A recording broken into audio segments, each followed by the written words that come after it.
Tonight, we'll be drifting through the ancient tale of Lugia and the legendary birds, exploring the timeless bonds between elemental guardians who shape our world's very weather.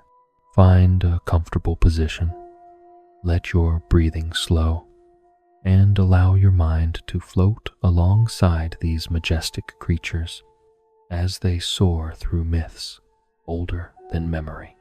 From the birth of fire, ice, and lightning, to the great guardian who watches over endless seas, every moment will gently guide you deeper into peaceful rest. There's no need to focus too hard on each detail. Just let the soft rhythm of these ancient stories carry you along like ocean currents, drifting toward sleep. In the beginning, when the world was nothing more than swirling mists and formless energy, the very foundations of existence were still taking shape. This was a time before mountains had names, before rivers carved their paths, and before the first Pokémon had opened their eyes to see the dawn. The primordial forces that would one day govern all life were raw, untamed, and searching for form. Dialga's influence over time was establishing the flow of moments, while Palkia shaped the dimensions of space itself. In this cosmic dance of creation, three elemental energies began to stir with something approaching consciousness. Fire was the first to awaken. Born from the molten heart of a world still cooling from its violent birth, this elemental force pulsed with the rhythm of creation itself. It was not yet the controlled flame of a hearth or the destructive blaze of a wildfire. Instead, it was pure potential, the essential spark that would one day warm the first nests and light the way through darkest nights. This primordial fire danced through underground caverns where lava flowed like rivers of liquid starlight, seeking something more than mere existence. It yearned for purpose, for identity, for a form that could express its burning essence to the world above. Ice followed close behind, crystallizing from the void where fire's warmth could not reach. In the deepest spaces between stars, where even time seemed to slow, ice took its first breath as an eternal cold that was not harsh but peaceful. This was not the biting frost that kills, but the gentle sleep of winter that preserves life until spring returns. The ice energy moved like whispered songs through Arctic winds that had never touched land, gathering wisdom from the silence of frozen eternity.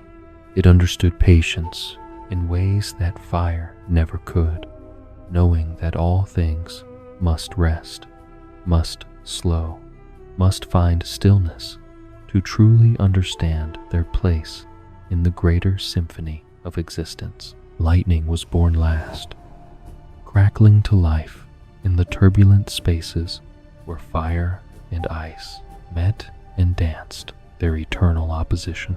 Where heat and cold collided, energy sparked and jumped, creating the first electric impulses that would one day power the hearts of countless creatures. This lightning was pure motion, pure energy, the bridge between opposing forces that somehow made them stronger together. It raced through storm clouds that had never known rain, seeking the moment when potential becomes kinetic, when stored power becomes dynamic action. Lightning understood connection in ways its siblings could not, knowing that all energy seeks to flow, to touch, to complete circuits that span the vastness of creation. For countless eons, these three forces swirled through the cosmos, growing stronger and more aware with each passing age. They watched as Arceus shaped the fundamental laws of reality, as the creation trio established time, space, and antimatter. They observed as Groudon and Kyogre began their ancient work of raising continents and filling ocean basins. Through it all, the three elemental energies learned, adapted, and slowly began to understand what they were meant to become. The moment of transformation came when the world had cooled enough for the first permanent weather patterns to form, as clouds gathered for the first rainfall, as ice caps formed at the poles, as volcanic activity settled into rhythmic cycles. The three energies felt a pull unlike anything they had experienced before. They were being called not just to exist, but to serve, to take forms that could actively participate in the grand project of making a world suitable for life. Fire was the first to answer this call, diving deep into the molten core of a volcano that had been dormant since the world's violent birth. The mountain trembled as the elemental force poured itself into physical form, shaping feathers from flames that burned without consuming, crafting wings that could ride thermals of superheated air. When Moltres emerged from that ancient volcano, it was no longer just fire given consciousness, but fire given purpose. Its orange and yellow plumage flickered like living flame, and wherever it flew, the air grew warm and welcoming. The first Moltres stretched its magnificent wings and sang a song of crackling embers, announcing to the world that the age of elemental guardians had begun. Ice felt the call next, stirring from its patient vigil in the polar reaches where no life had yet dared to venture. It descended like a gentle snowfall onto the highest mountain peak it could find, where the air was thin and pure and eternally cold. There, surrounded by winds that had never known warmth, the ice energy began its transformation. Crystalline feathers formed layer by layer, each one a perfect structure of frozen water that caught and reflected light like scattered diamonds. When Articuno finally took flight from that lonely summit, its blue and white form seemed to bring winter itself to life. Its very presence cooled the air around it, creating the first true cold fronts that would eventually become the seasonal cycles all life would depend upon. Lightning was the last to take physical form, but its transformation was perhaps the most dramatic of all. As storm clouds gathered for what would become the first great thunderstorm in planetary history, the electrical energy that had wandered between dimensions finally found its calling. It dove into the heart of the tempest, allowing the raw power of atmospheric pressure and moisture to shape its new form. Sparks cascaded like falling stars as yellow feathers emerged from pure electrical discharge. And when Zapdos burst from those churning clouds, it brought with it the first true lightning bolt the world had ever seen. Its spiky plumage crackled with constant electrical activity, and its eyes held the fierce intelligence of a force that could illuminate the darkest nights and power the very neurons of thought itself. These three magnificent birds, born from the most fundamental forces of existence, did not immediately understand their roles as guardians. They were like children discovering their abilities for the first time, marveling at their power to influence the very weather around them. Moltres delighted in creating warm currents that could lift other flying creatures to impossible heights. Articuno experimented with creating snow and frost patterns of impossible beauty, each one unique and temporary and perfect. Zapdos learned to call down lightning not as destruction, but as illumination, lighting up the world in spectacular displays that danced across the sky like natural fireworks. For a time, this was enough. The three birds explored their new world with wonder and joy, discovering how their individual powers could create weather patterns unlike anything that had existed before. Moltres would fly over frozen landscapes, bringing the first spring thaws. Articuno would soar above tropical regions, creating the cooling relief of seasonal change.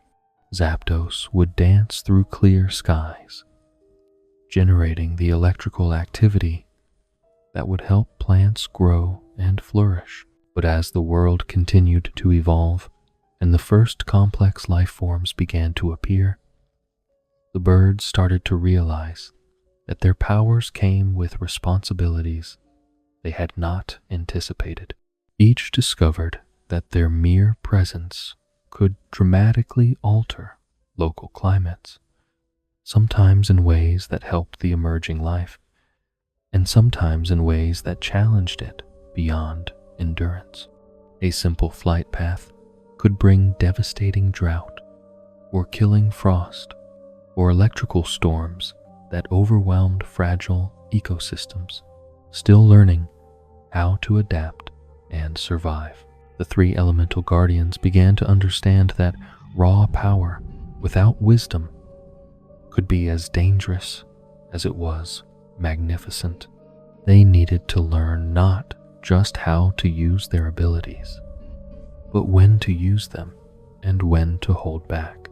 They needed to discover the delicate balance between their individual natures and their collective responsibility to nurture rather than overwhelm the world that was becoming their home. This growing awareness would soon lead them to seek territories where they could practice their powers safely, domains where they could fully express their elemental natures without accidentally destroying the delicate balance of life that was beginning to flourish across the planet. But it would also lead to conflicts they could never have anticipated, as three beings of unlimited power discovered that sharing a world meant learning to share responsibility as well. As the age of innocence drew to a close, the legendary birds prepared to enter a new phase of their existence, one that would test not only their individual strength, but their ability to work together for something greater than themselves.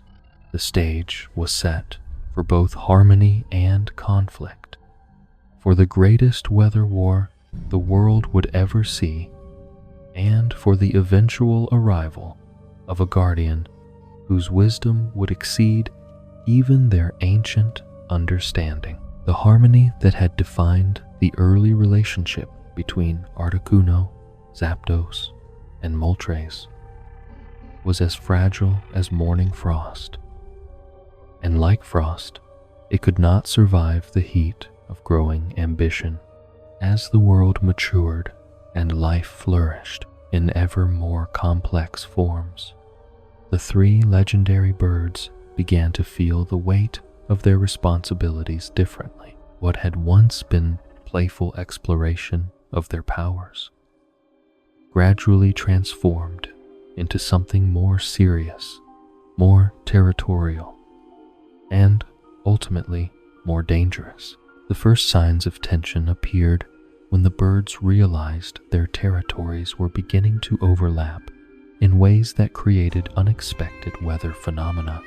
Moltres, in its enthusiasm to bring warmth to northern regions still locked in perpetual winter, would fly too close to Articuno's domain, causing rapid melting that created devastating floods.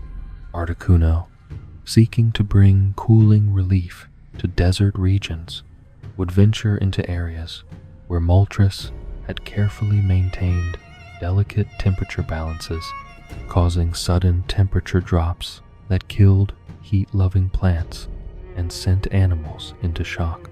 Zapdos, drawn to the dramatic electrical potential created when hot and cold air masses collided, would arrive at these intersection points and add lightning storms to already volatile weather systems. At first, these conflicts were accidental, born from inexperience rather than malice. The birds would apologize to each other in their own ways, with Moltres creating beautiful light displays in the Aurora Borealis as a peace offering, Articuno crafting intricate ice sculptures that reflected rainbow patterns in the sunlight, and Zapdos choreographing lightning dances that painted temporary artwork across storm clouds. These gestures of reconciliation worked for a time, but they could not address the underlying problem that three beings of unlimited elemental power were trying to share a single planet.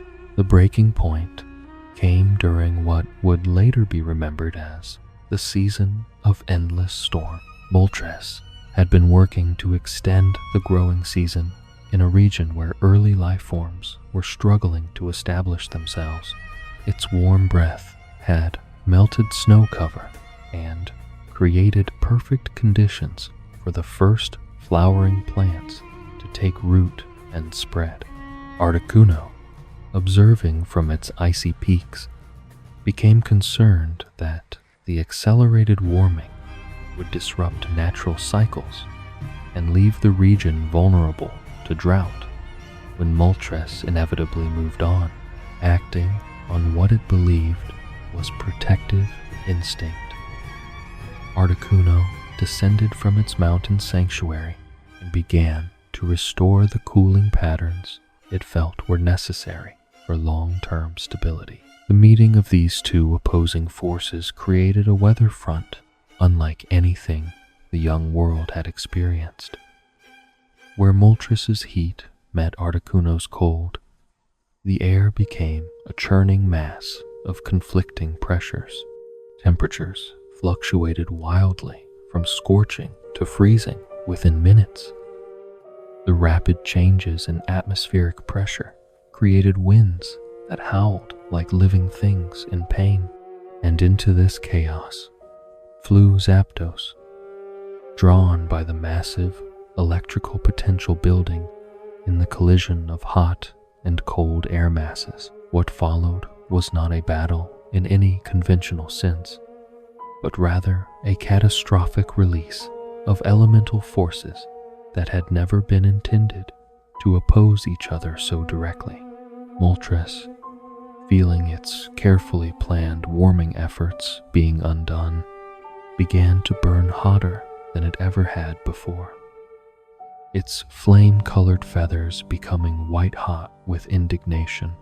Articuno, equally determined to protect what it saw as the natural order, summoned winds so cold they turned water vapor into ice crystals that fell like razor-sharp snow.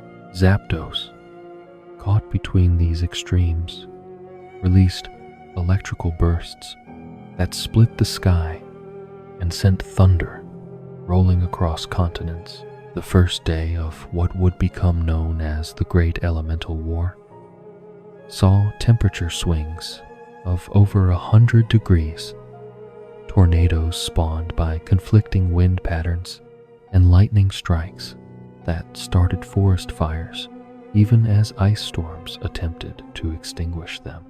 The weather systems generated by this conflict spread far beyond the original region, creating a cascade of climate chaos that affected the entire planet. As news of the devastation spread, carried by the few flying Pokémon brave enough to venture into the storm-racked skies, other legendary Pokémon began to take notice. Groudon stirred uneasily in its underground slumber, feeling the vibrations of weather-related earthquakes. Kyogre sensed disturbances in ocean currents as the chaotic weather patterns disrupted normal evaporation and precipitation cycles.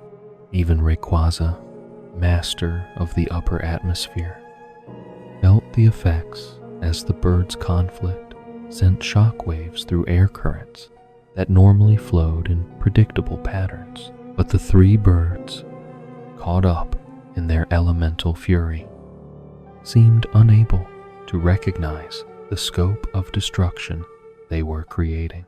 Each believed it was fighting for the greater good, protecting the world from the other's dangerous excess. Moltres saw Articuno's cold as a force that would plunge the world back into lifeless ice age. Articuno viewed Moltres' heat as a threat that would boil the oceans and turn the world into a barren desert. Zapdos, trying to mediate between them, found its electrical intervention only made the situation worse, adding more energy to an already unstable system. The conflict escalated day by day, with each bird pushing its powers to greater and greater extremes. Moltres began creating temperatures so intense that rocks melted and sand turned to glass. Its very presence caused spontaneous combustion in dry vegetation from miles away. The legendary Firebird discovered it could summon solar flare-like emissions that could scorch the earth from high altitude, leaving behind landscapes of crystallized minerals and ash. Articuno responded by summoning cold that went beyond normal winter, beyond even the harshest Ice Age conditions the world had previously known. Its blizzards carried ice crystals sharp enough to cut through solid stone, and its breath could freeze large bodies of water solid in minutes. The ice bird learned to create temperatures so low that the air itself began to behave strangely, with oxygen becoming thick and heavy, while moisture turned directly from vapor to solid ice without passing through liquid form. Zapdos, no longer trying to mediate, but fully committed to the conflict, began generating electrical storms of unprecedented intensity. Its lightning strikes could split mountains and create new valleys where none had existed before.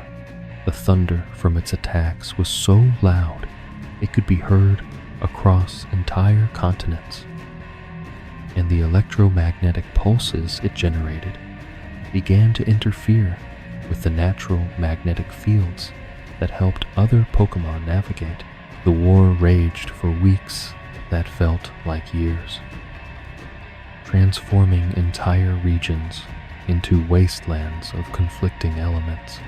Areas where the birds' powers met became landscapes of surreal devastation, where ice and fire existed side by side, where frozen lightning bolts jutted from the ground like crystalline spears, and where the very air shimmered with residual elemental energy that made it dangerous for any normal Pokémon to approach.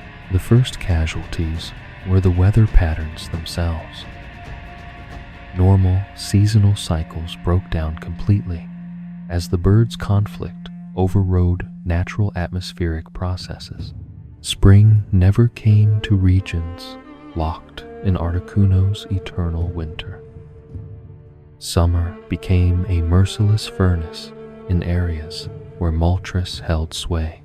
Storms raged perpetually wherever Zapdos passed, creating electrical fields so intense that they interfered with the basic biological processes of nearby life forms. As the devastation spread, the three birds began to realize that their conflict was destroying the very world they had been born to protect. But by then, their elemental natures had become so polarized, so intensely focused on opposing each other, that they seemed unable to stop. Each bird had become a concentrated embodiment of its element, pushed to its most extreme expression, and extreme opposites cannot easily find middle ground.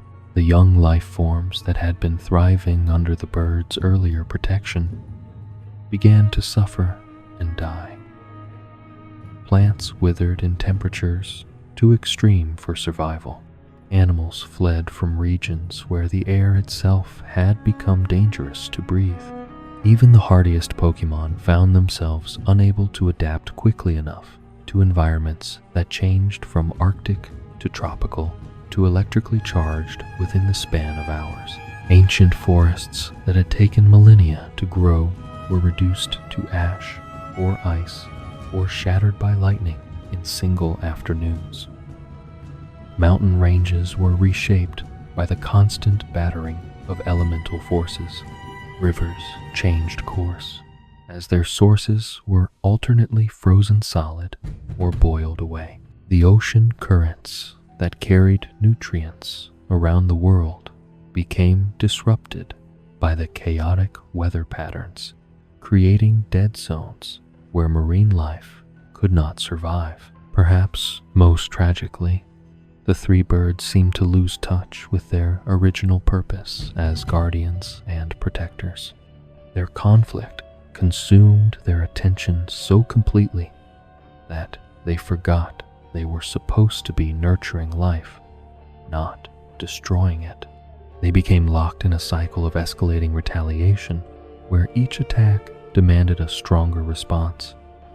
Each display of power challenged the others to push their abilities even further beyond safe limit. The war reached its terrible climax when all three birds converged on a single location, a vast plain that had once been home to some of the world's first flowering meadows. The collision of their powers at that spot created a weather phenomenon that defied all natural laws. Fire and ice and lightning swirled together in a massive vortex that rose from the ground to the upper atmosphere, creating a pillar of pure elemental chaos, visible from hundreds of miles away. Within this maelstrom, temperatures fluctuated so rapidly that matter itself began to behave unpredictably. Ice would form and melt and vaporize in seconds. Lightning would freeze in mid-strike before exploding into electromagnetic fragments. Fire would burn without fuel, sustained purely by the chaotic interaction of opposing forces. The very fabric of reality seemed to strain under the pressure of containing such contradictory energies in the same space. It was then, as the three legendary birds prepared to unleash attacks that might well have torn holes in the atmosphere itself, that they felt a presence approaching from across the sea. Something vast and ancient and powerful was coming. Drawn by the disruption they had created, the birds, exhausted by their prolonged conflict but still bristling with elemental fury, turned their attention toward this new arrival, unsure whether it represented salvation or simply another force to battle against. The ocean itself seemed to part as this new presence approached, and the chaotic weather patterns that had raged for weeks began to still, as if in anticipation of a power that dwarfed even their own combined might. The great elemental war was about to enter its final phase, and the three birds would soon discover whether their conflict would end in mutual destruction or in the intervention of a guardian whose wisdom exceeded their understanding. Deep beneath the restless waves of the world's greatest ocean, where sunlight had never touched the ancient seafloor, and pressure could crush mountains into dust, something stirred in response to the chaos raging above. This was not the stirring of ordinary awakening, but the slow, deliberate emergence of a consciousness so vast and ancient that its streams had shaped ocean currents for millennia. In the deepest abyssal trenches, where volcanic vents provided the only light in eternal darkness, Lugia felt the disturbance in the world's natural harmony. Like a discordant note in a symphony it had been conducting since time began. Lugia's origins stretched back to the earliest days of the world's formation, when the distinction between sea and sky was still being written in the laws of physics themselves.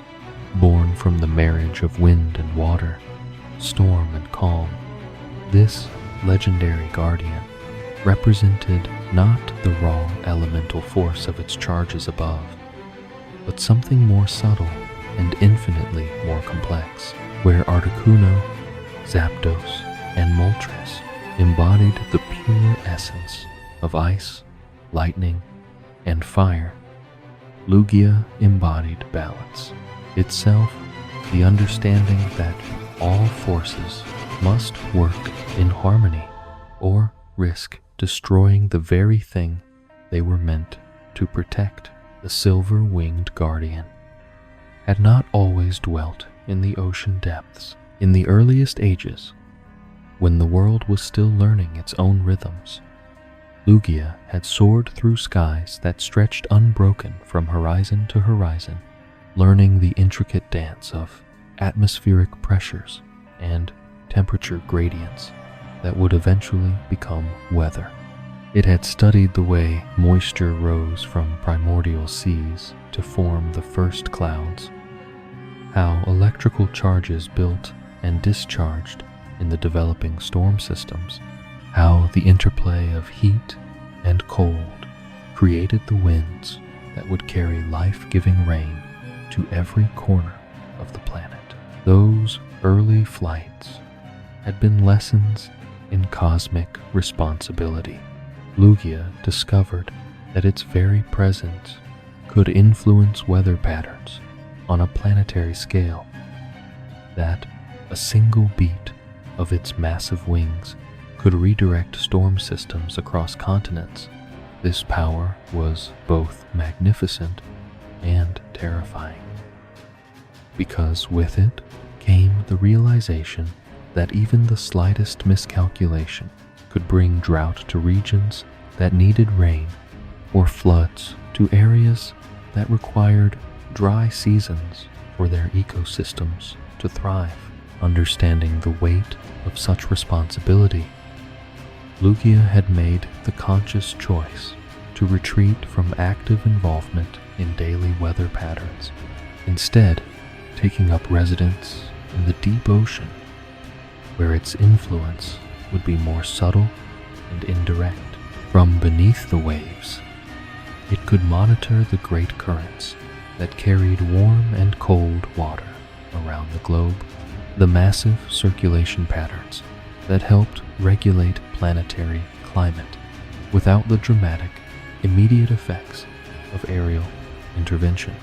The deep ocean had become Lugia's observatory and sanctuary, a place where it could maintain its vigil over the world's atmospheric systems while minimizing the risk of accidental interference.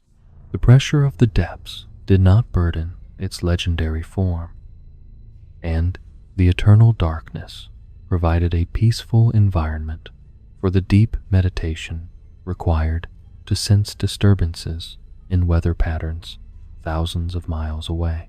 In the deepest trenches, Lugia had learned to feel the pulse of the planet itself, the subtle rhythms that connected ocean currents to atmospheric circulation, storm formation to seasonal change, the breathing of the earth to the movements of air masses in the highest reaches of the sky. For countless eons, this arrangement had worked perfectly. The three elemental birds handled the dynamic, immediate aspects of weather control, bringing seasonal changes and local climate variations with their movements and activities. Lugia maintained the larger systems, the slow but powerful ocean currents that moderated global temperature, the deep atmospheric circulation patterns that prevented any one region from becoming too extreme in its climate. It was a division of labor that respected both the birds' need for active expression of their powers and Lugia's understanding of the delicate balance required for planetary stability. But now, as the great elemental war raged above, Lugia felt those carefully maintained systems beginning to collapse. The ocean currents it guarded were being disrupted by the chaotic temperature fluctuations created by the birds' conflict. Warm currents were being flash frozen by Articuno's expanding influence, while cold, deep water flows were being superheated by Moltres' escalating fury. The electrical activity generated by Zapdos was interfering with the magnetic fields that helped guide both ocean currents and atmospheric circulation patterns. The disturbance was not merely physical, but spiritual as well.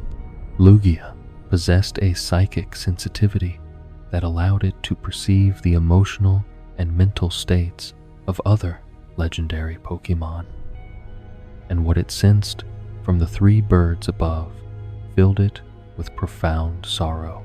The joy and wonder that had characterized their early explorations of their powers had been replaced by rage, fear, and a desperate competitiveness that was consuming their original noble purposes.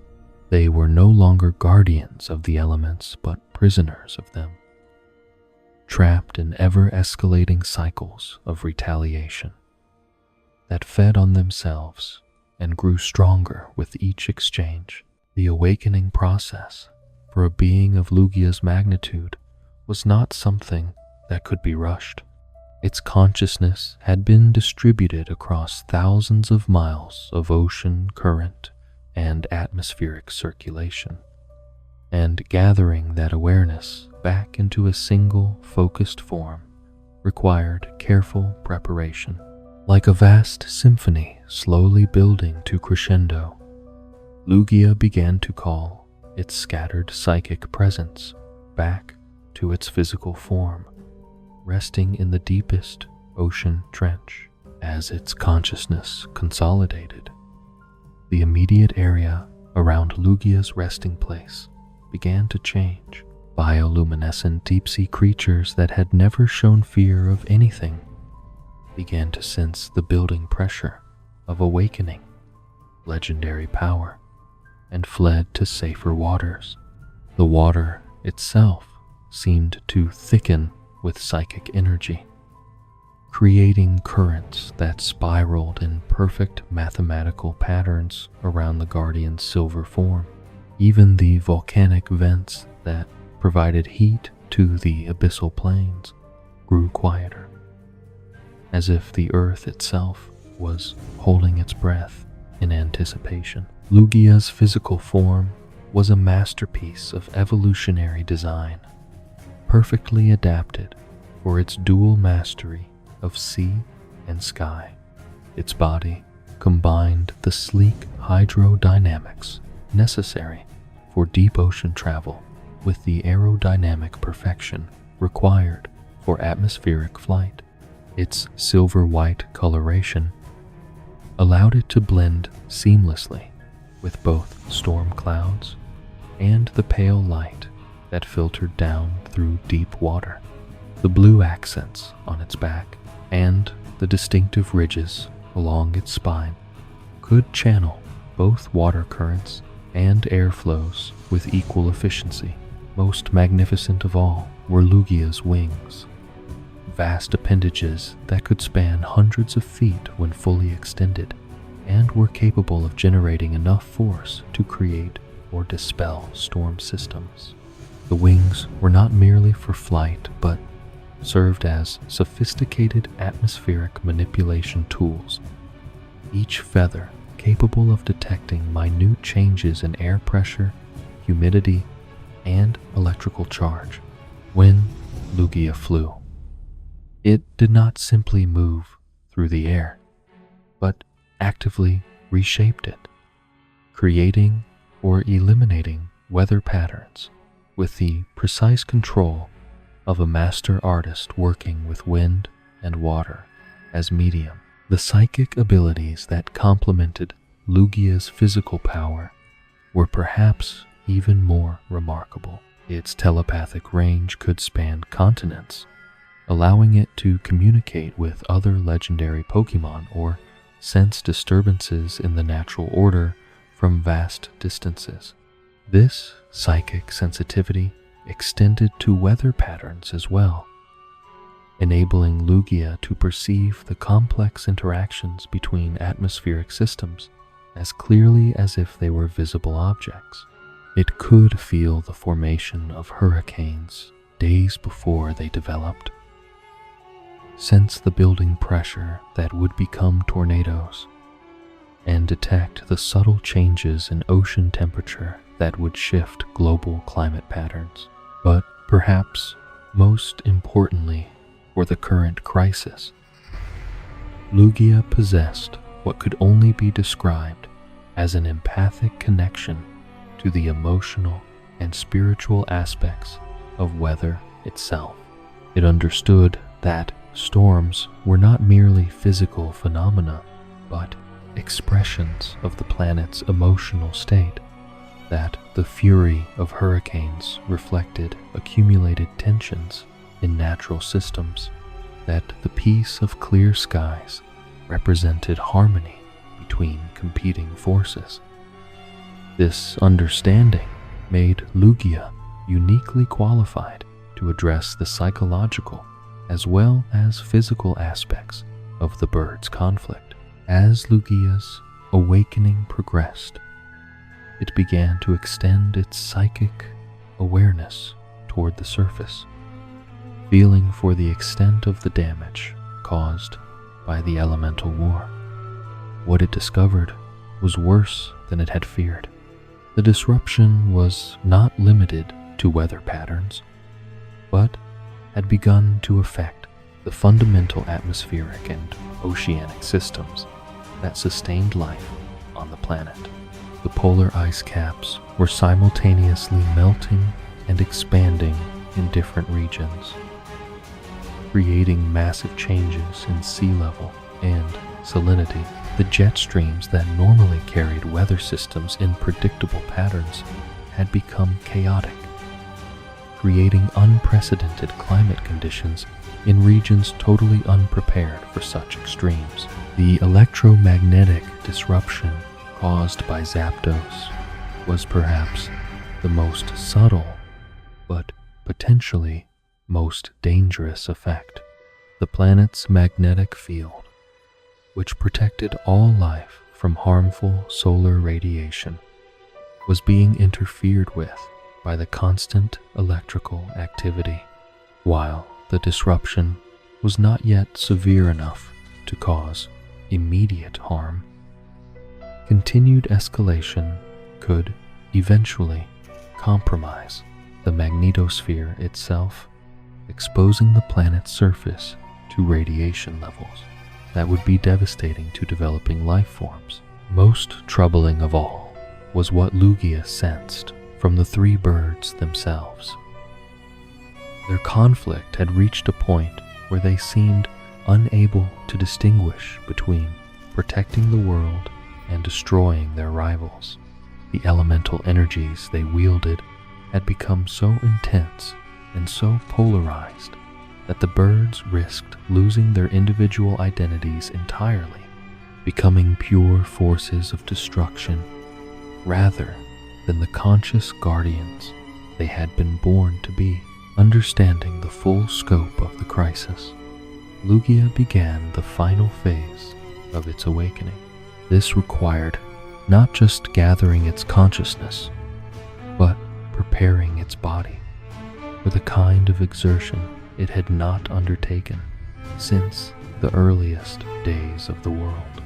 The Guardian would need to ascend from the deepest ocean depths to the highest atmospheric layers, traveling through pressure changes that would destroy any lesser being. It would need to generate psychic and physical forces sufficient to overpower 3 legendary Pokémon simultaneously without causing them permanent harm. The preparation was both physical and spiritual. Lugia's body began to glow with a soft silver light as it channeled power from the deepest ocean currents, drawing energy from geothermal vents and underwater volcanic activity. Its psychic abilities expanded to encompass weather systems across multiple continents, creating a mental map of the chaos above and calculating the precise interventions that would be required to restore balance. But perhaps most importantly, Lugia began to prepare the song that would be its most powerful weapon in the coming confrontation. This was not music in any conventional sense, but a harmonized expression of psychic energy that could penetrate to the deepest levels of consciousness and emotion. The song carried within it the memory of the world's birth, the original harmony that had existed between all elemental forces before competition and territory had driven them apart. As Lugia rose slowly from the abyssal depths, its passage created massive underwater currents that began to flow toward the surface. Deep sea creatures followed in its wake, drawn by an instinct they could not understand but could not resist. The very ocean seemed to be organizing itself around the Guardian's ascent, preparing for the moment when the master of sea and storm would break the surface and confront the chaos that threatened to tear the world apart. The silver-winged Guardian's consciousness expanded with each mile it climbed toward the surface, taking in the full scope of the elemental war raging above. 3 beings of immense power and original noble purpose had become trapped in a cycle of destruction that none of them could break alone. They needed intervention, guidance, and most of all, they needed to be reminded of who they truly were beneath the fury that consumed them. As Lugia approached the turbulent boundary between ocean and atmosphere, where waves the size of mountains crashed against each other in the confused currents created by the birds' conflict, it prepared to emerge into a world transformed by elemental chaos and to begin the most challenging mediation of its long existence. The moment Lugia broke the surface of the turbulent ocean was marked not by a dramatic explosion of water, but by a sudden, profound stillness that spread outward like ripples in reverse. Where moments before massive waves had crashed against each other in chaotic confusion, the sea became mirror smooth, reflecting the storm-torn sky above with perfect clarity. The temperature fluctuations that had been wreaking havoc across the region began to moderate, not through force, but through the presence of something that understood balance on a level deeper than elemental opposition. The 3 legendary birds, locked in their triangle of mutual destruction above the plain, where fire and ice and lightning had created a pillar of pure chaos, felt the change before they saw its source. Moltres, its flame-colored feathers burning white-hot with fury, suddenly found its internal fire no longer feeding on rage but responding to something else entirely, something that reminded it of the joy it had once felt in bringing warmth to cold places. Articuno, whose crystalline form had become so cold that moisture in the air froze solid around it, felt a warmth that was not heat but comfort, not melting but acceptance. Zapdos, crackling with electrical energy so intense it had become painful to contain, sensed the approach of something that could channel its power without being destroyed by it. Lugia rose from the calm sea like a living embodiment of serenity itself, its massive silver wings catching the chaotic light of the elemental storm and somehow making it beautiful. The Guardian's form was both majestic and peaceful, radiating a presence that seemed to encompass the entirety of sky and sea, without claiming dominion over either. Water cascaded from its streamlined body in sheets that caught the light and scattered it in rainbow patterns, while the air around its wings shimmered with a subtle psychic energy that made the very atmosphere seem more breathable, more alive. The sight of Lugia's emergence had an immediate effect on the three warring birds, though not the effect any observer might have expected. Rather than backing down or preparing for a new opponent, they seemed to pause in confusion, as if suddenly remembering something important they had forgotten. The pillar of elemental chaos that had been growing between them began to waver, not because their powers were diminishing, but because their focus was shifting from destruction to something else entirely. Lugia did not attack, did not threaten, did not even speak in any conventional sense.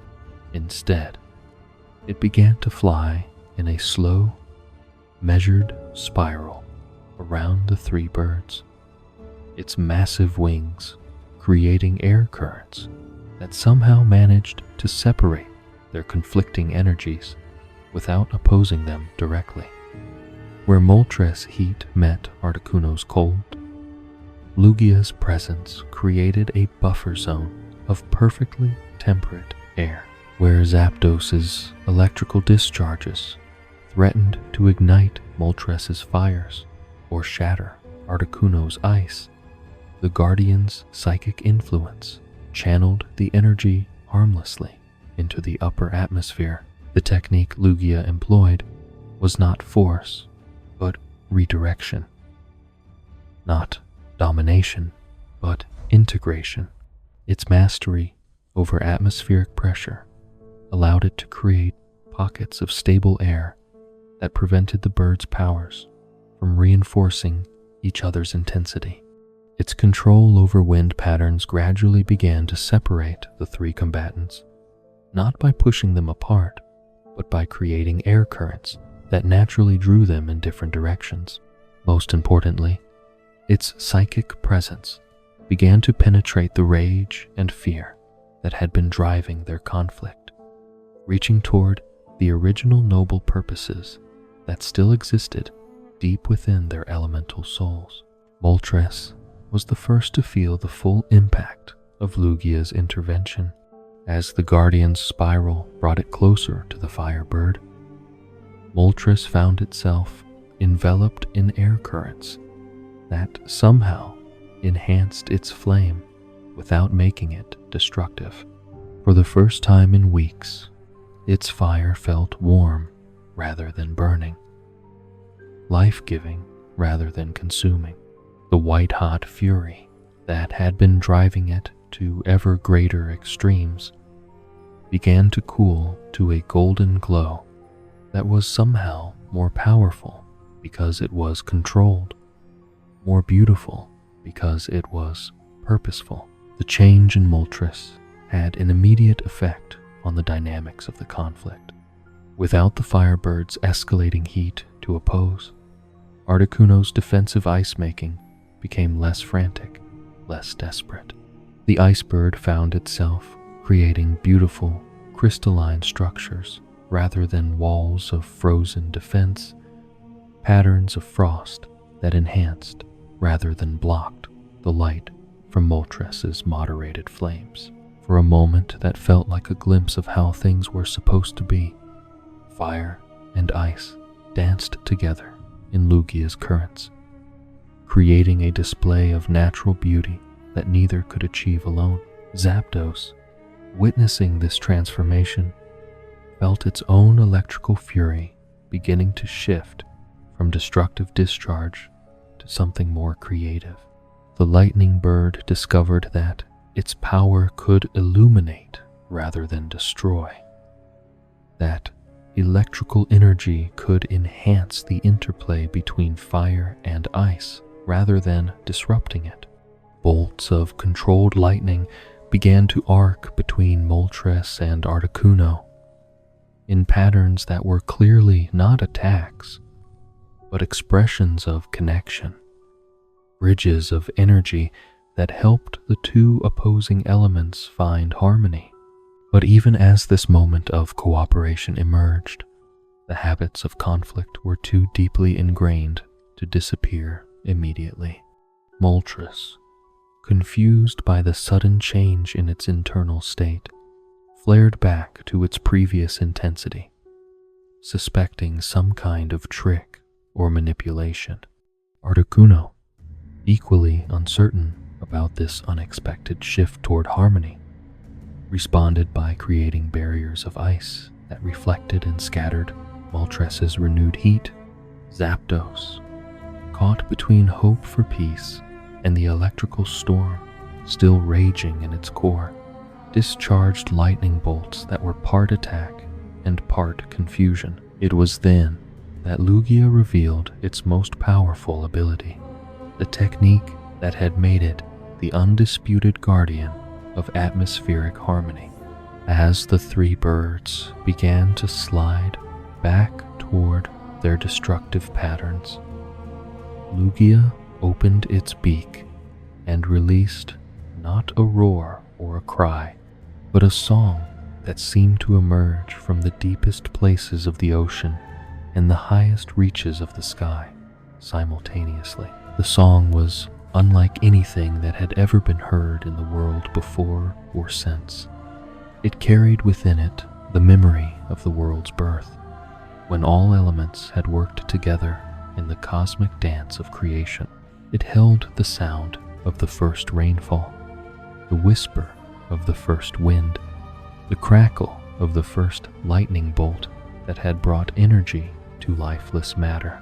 But more than memory, it carried understanding, a deep psychic communication that bypassed the birds' conscious minds and spoke directly to their elemental souls. To Moltres, the song spoke of fire as the bringer of life, the warmth that allowed growth and renewal, the light that guided lost travelers home. It reminded the Firebird of its joy in melting winter streams to create spring floods that carried nutrients to waiting plants, of its delight in creating thermals that lifted other creatures to soaring heights they could never achieve alone.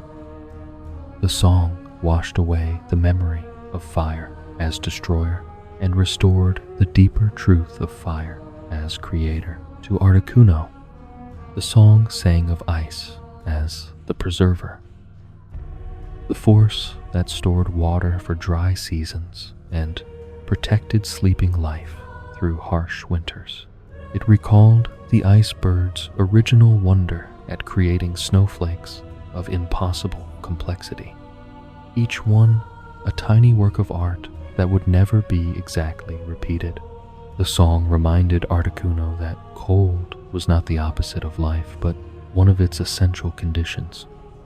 the pause between breaths that made breathing possible, the stillness between movements that gave motion meaning. To Zapdos, the song spoke of lightning as the connector, the force that bridged sky and earth, the energy that sparked the first thoughts in the first minds. It remembered, for the lightning bird, the thrill of illuminating dark places, of providing the electrical activity that helped plants grow and flourish, of creating the magnificent displays that turned ordinary storms into celebrations of natural power. The song restored lightning's identity, not as destroyer, but as illuminator. As the song continued, something remarkable began to happen to the chaotic weather patterns that had been ravaging the region. The conflicting air masses began to organize themselves into stable systems.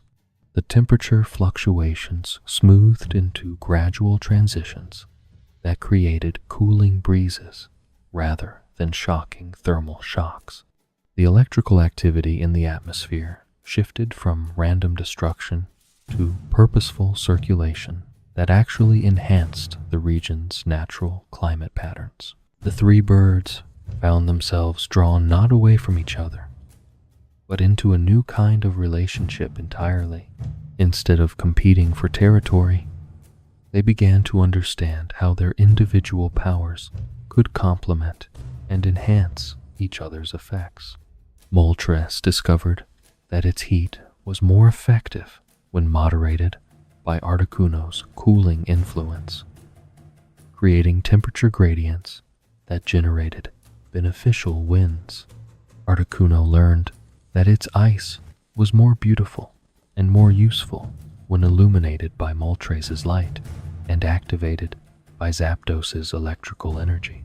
Zapdos found that its lightning was most powerful when it had both heat and cold to work with, creating electrical potential differences that could be precisely controlled rather than randomly discharged.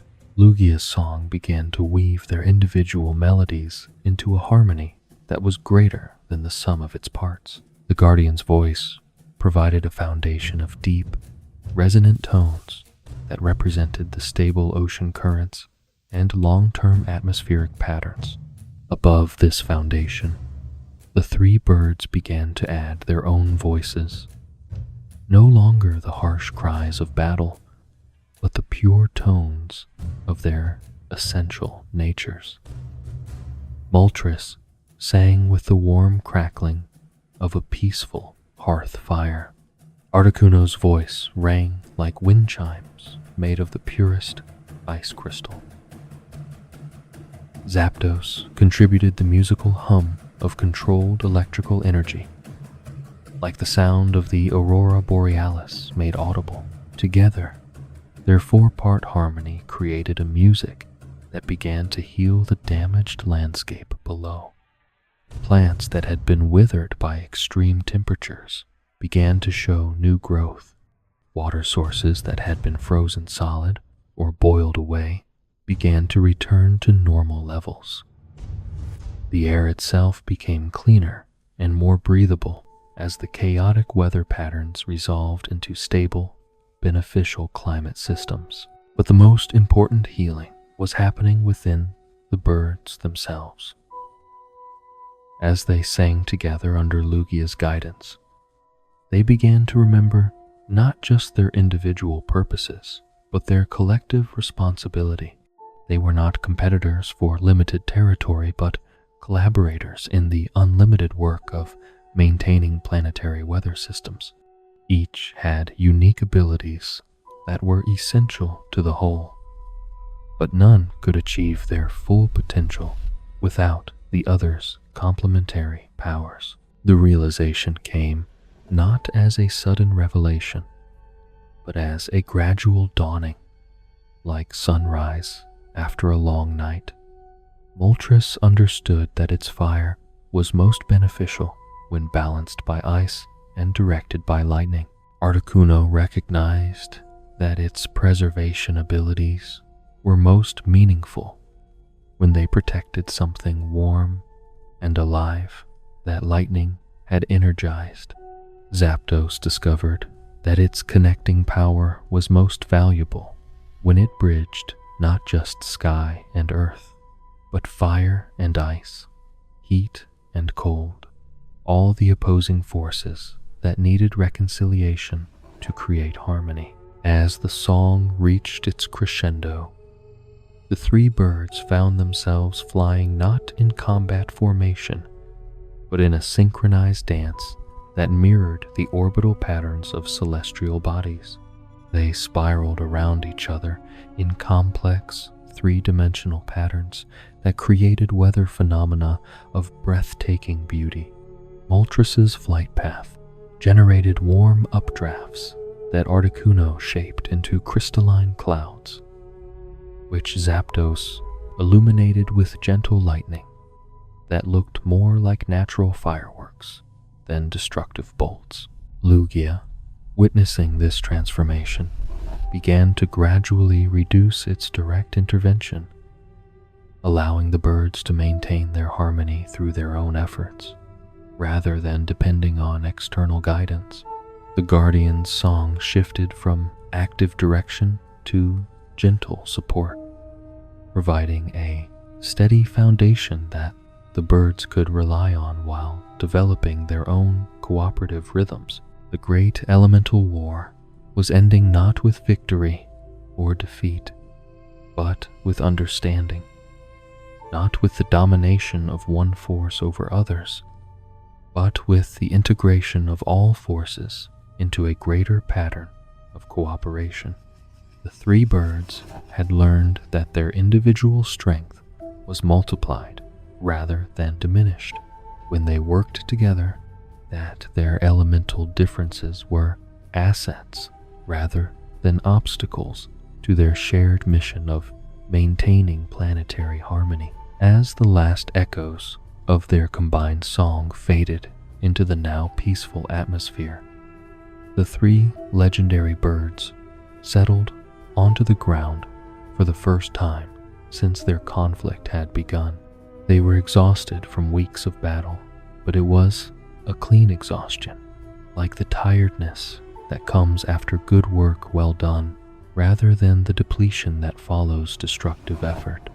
Around them, the landscape that had been devastated by their war began to show the first signs of recovery, touched by weather patterns that were beneficial rather than chaotic. Lugia descended to join them, its massive form somehow non-threatening despite its overwhelming power.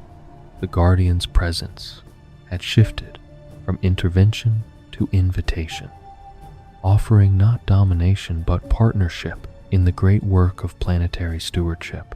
The crisis had passed, but the real work of learning to live and work together was just beginning.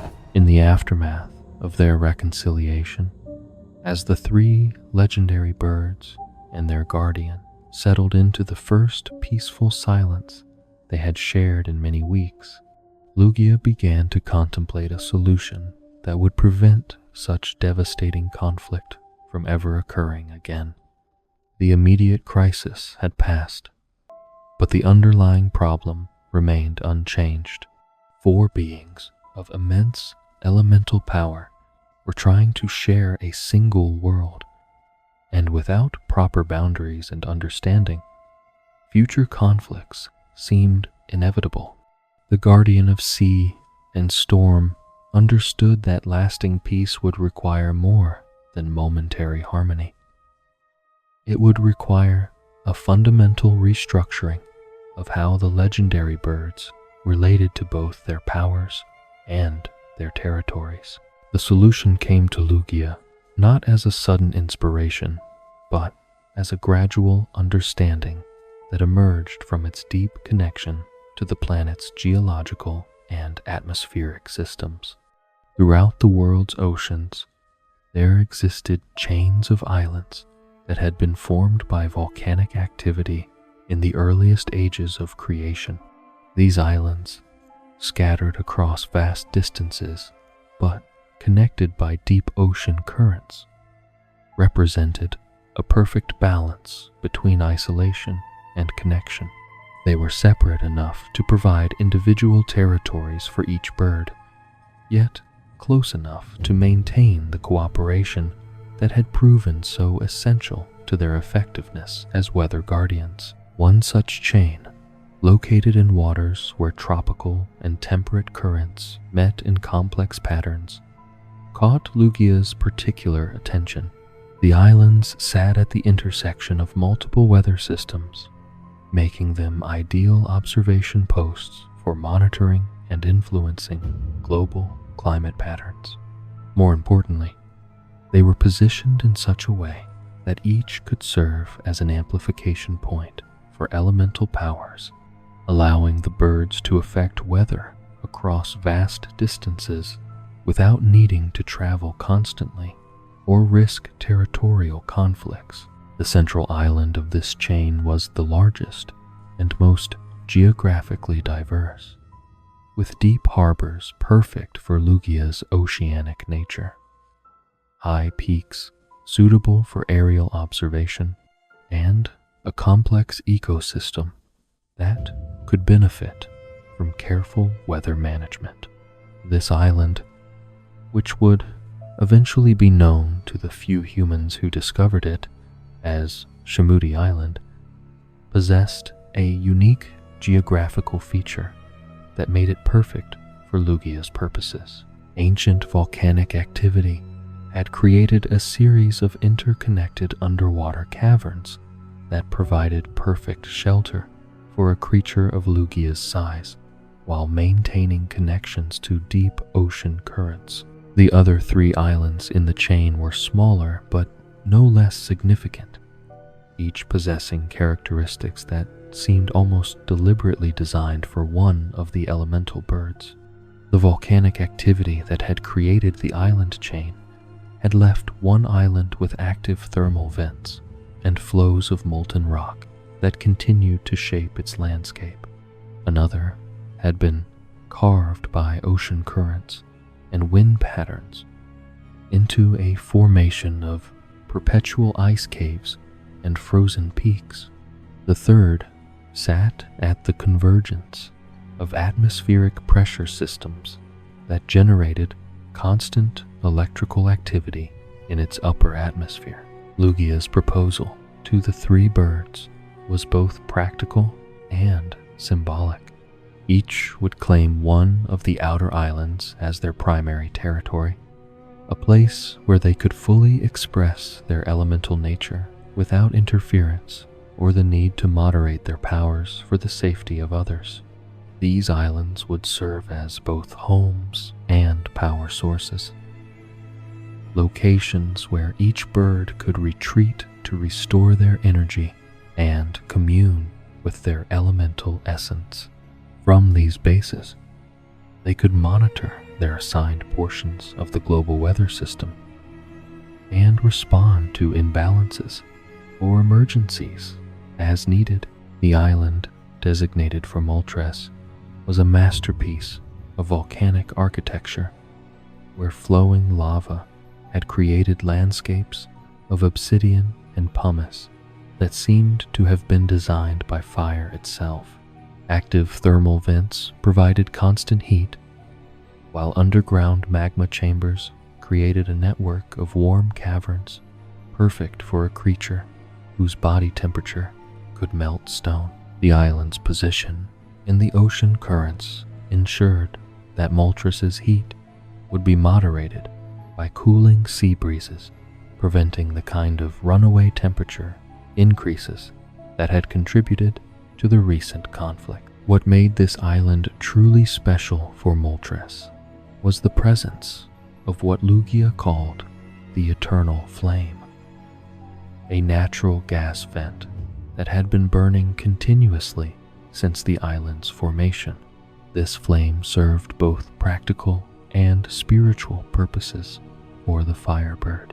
Practically, it provided a reliable heat source that Moltres could use to regulate its internal temperature and prevent the kind of overheating that led to aggressive behavior.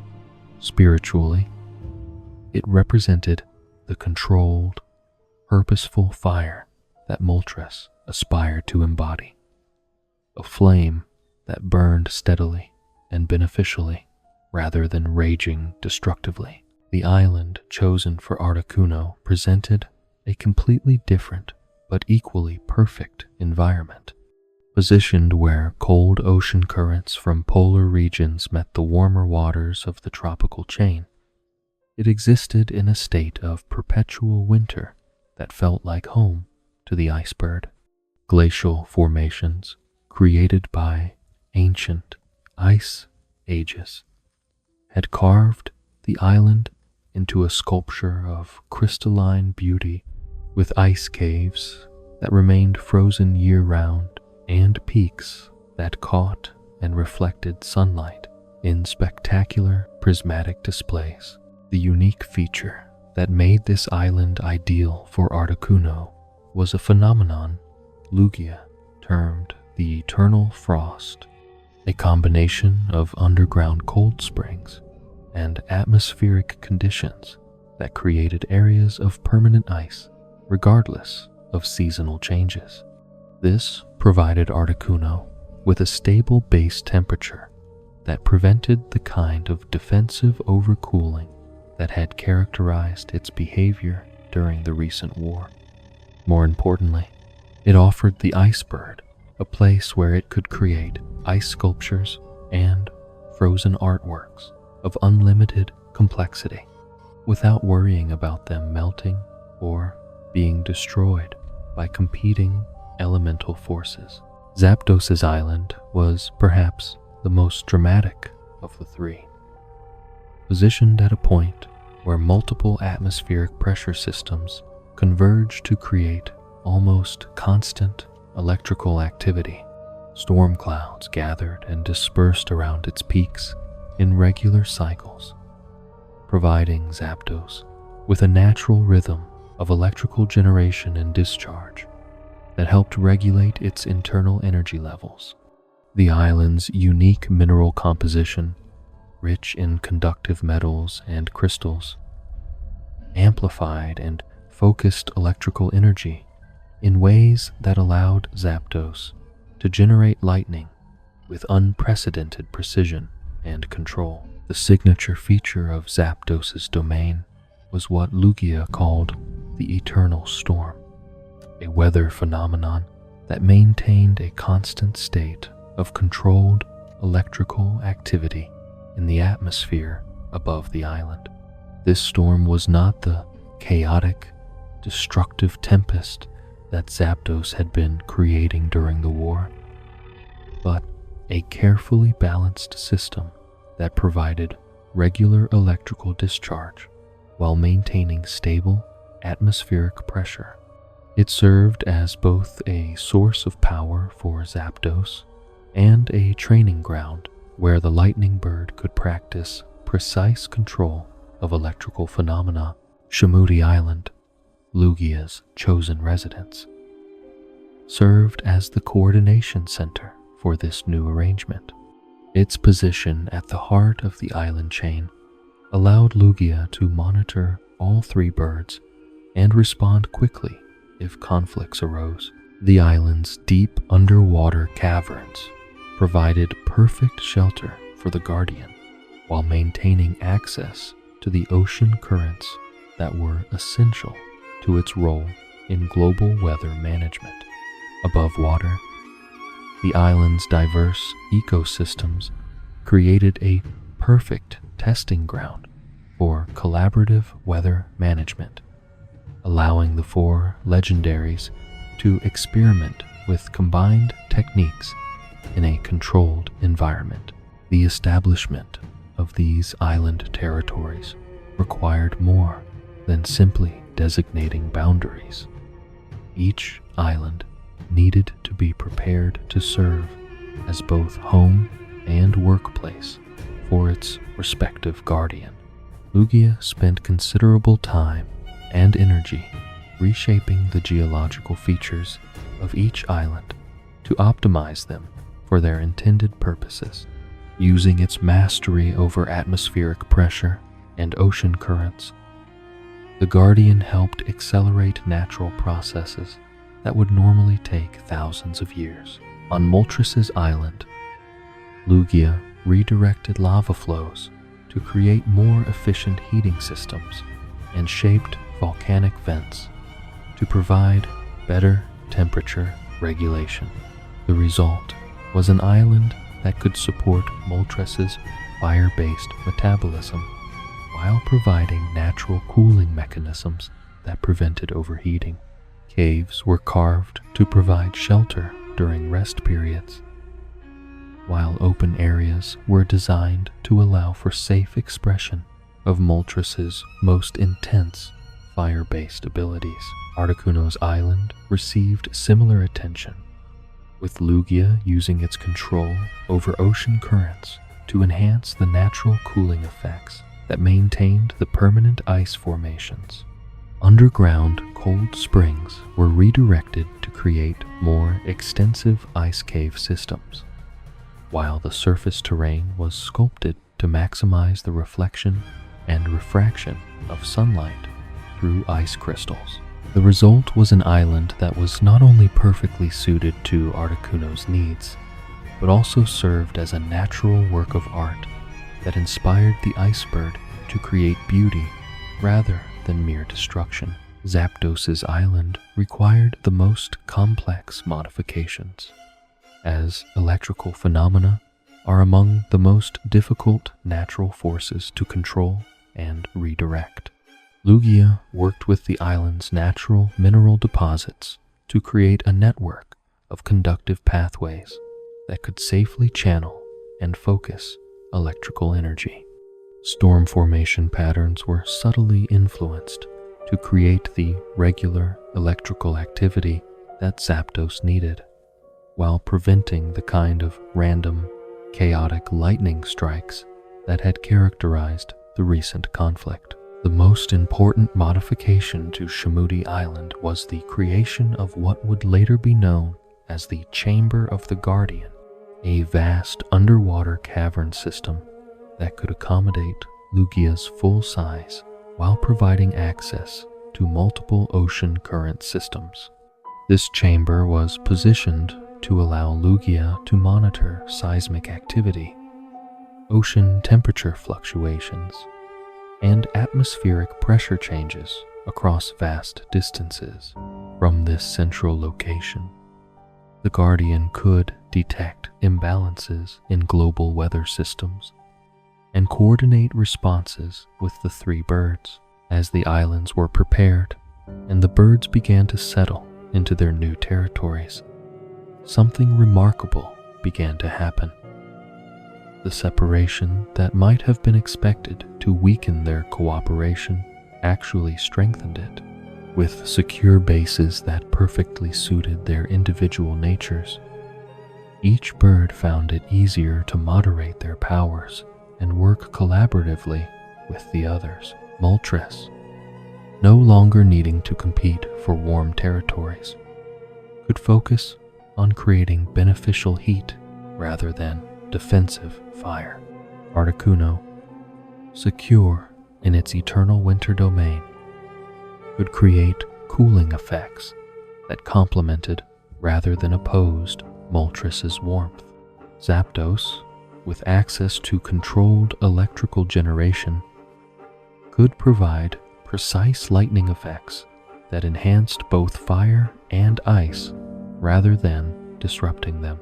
The island system also provided a natural framework for the rotating responsibilities that the birds would need to manage global weather systems effectively. Each bird would spend the majority of its time at its home island, monitoring its assigned portion of the global climate system and responding to local imbalances. But regular meetings at Shamudi Island would allow for coordination of larger projects and collaborative responses to major weather disturbances.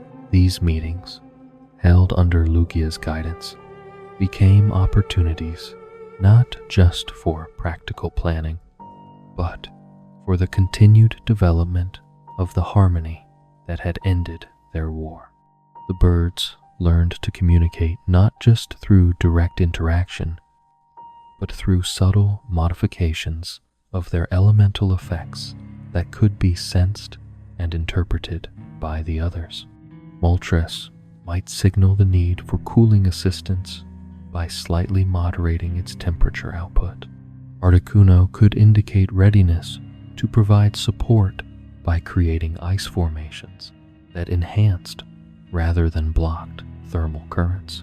Zapdos developed techniques for generating electrical effects that served as communication signals, while also providing beneficial atmospheric effects. The transformation of the island chain into a headquarters for weather management attracted attention from other legendary Pokémon as well.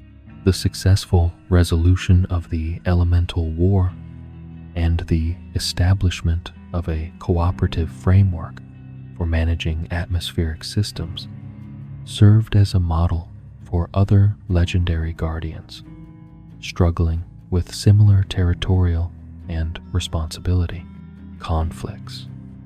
Groudon and Kyogre, whose own conflicts over land and sea had created problems for surface weather systems, began to consider similar cooperative arrangements. Perhaps most importantly, the island system provided a foundation for the development of what would eventually become a comprehensive planetary weather management protocol. With secure bases and established communication systems, the four legendary guardians could begin to address weather-related problems on a global scale rather than simply reacting to local crises.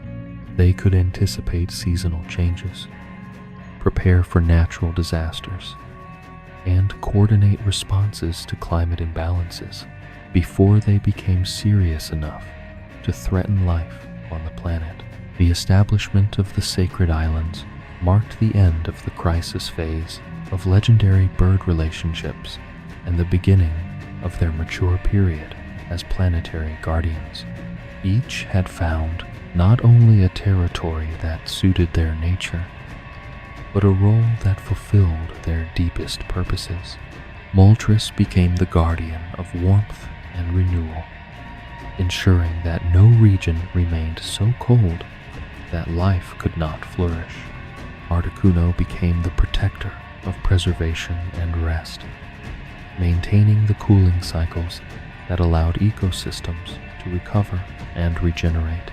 Zapdos became the master of connection and energy, providing the electrical activity that sparked growth and linked all weather systems in a global network of atmospheric circulation. Lugia, as the coordinator and guardian of this system, found its own purpose clarified and enhanced, no longer simply a reactive force that intervened in crises. It became a proactive guardian that anticipated problems and coordinated solutions. The deep ocean currents that it monitored and maintained became the foundation for a global climate system that was more stable and beneficial than anything that had existed before the legendary birds learned to work together. As the birds settled into their new homes and began to develop the routines that would govern their eternal vigil over the world's weather, they carried with them the memory of both conflict and reconciliation. They had learned that individual power, no matter how great, was less effective than cooperative effort. They had discovered that their differences were sources of strength rather than reasons for competition. Most importantly, they had found that their true purpose lay not in dominating the elements they controlled, but in serving the greater harmony that connected all life on the planet. The Sacred Islands became more than just territories or bases of operation. They became symbols of the possibility that even the most fundamental forces of nature could learn to work together, that competition could transform into cooperation, and that the greatest power came not from conflict, but from unity of purpose. In the gentle lapping of waves against their shores and the steady rhythm of controlled weather patterns in their skies, the islands held the promise of eternal harmony between the forces that shaped the world. With their sacred islands established and their individual territories secured, the three legendary birds and their guardian began to develop the sophisticated weather management system that would govern the planet's climate for ages to come. This was not a simple matter of dividing responsibilities or creating schedules, but rather the gradual evolution of a living, breathing network of atmospheric control that responded to the planet's needs in real time while maintaining the delicate balance between competing elemental forces. The foundation of this system was the understanding that weather patterns are not isolated phenomena, but interconnected aspects of a single planetary scale circulation system.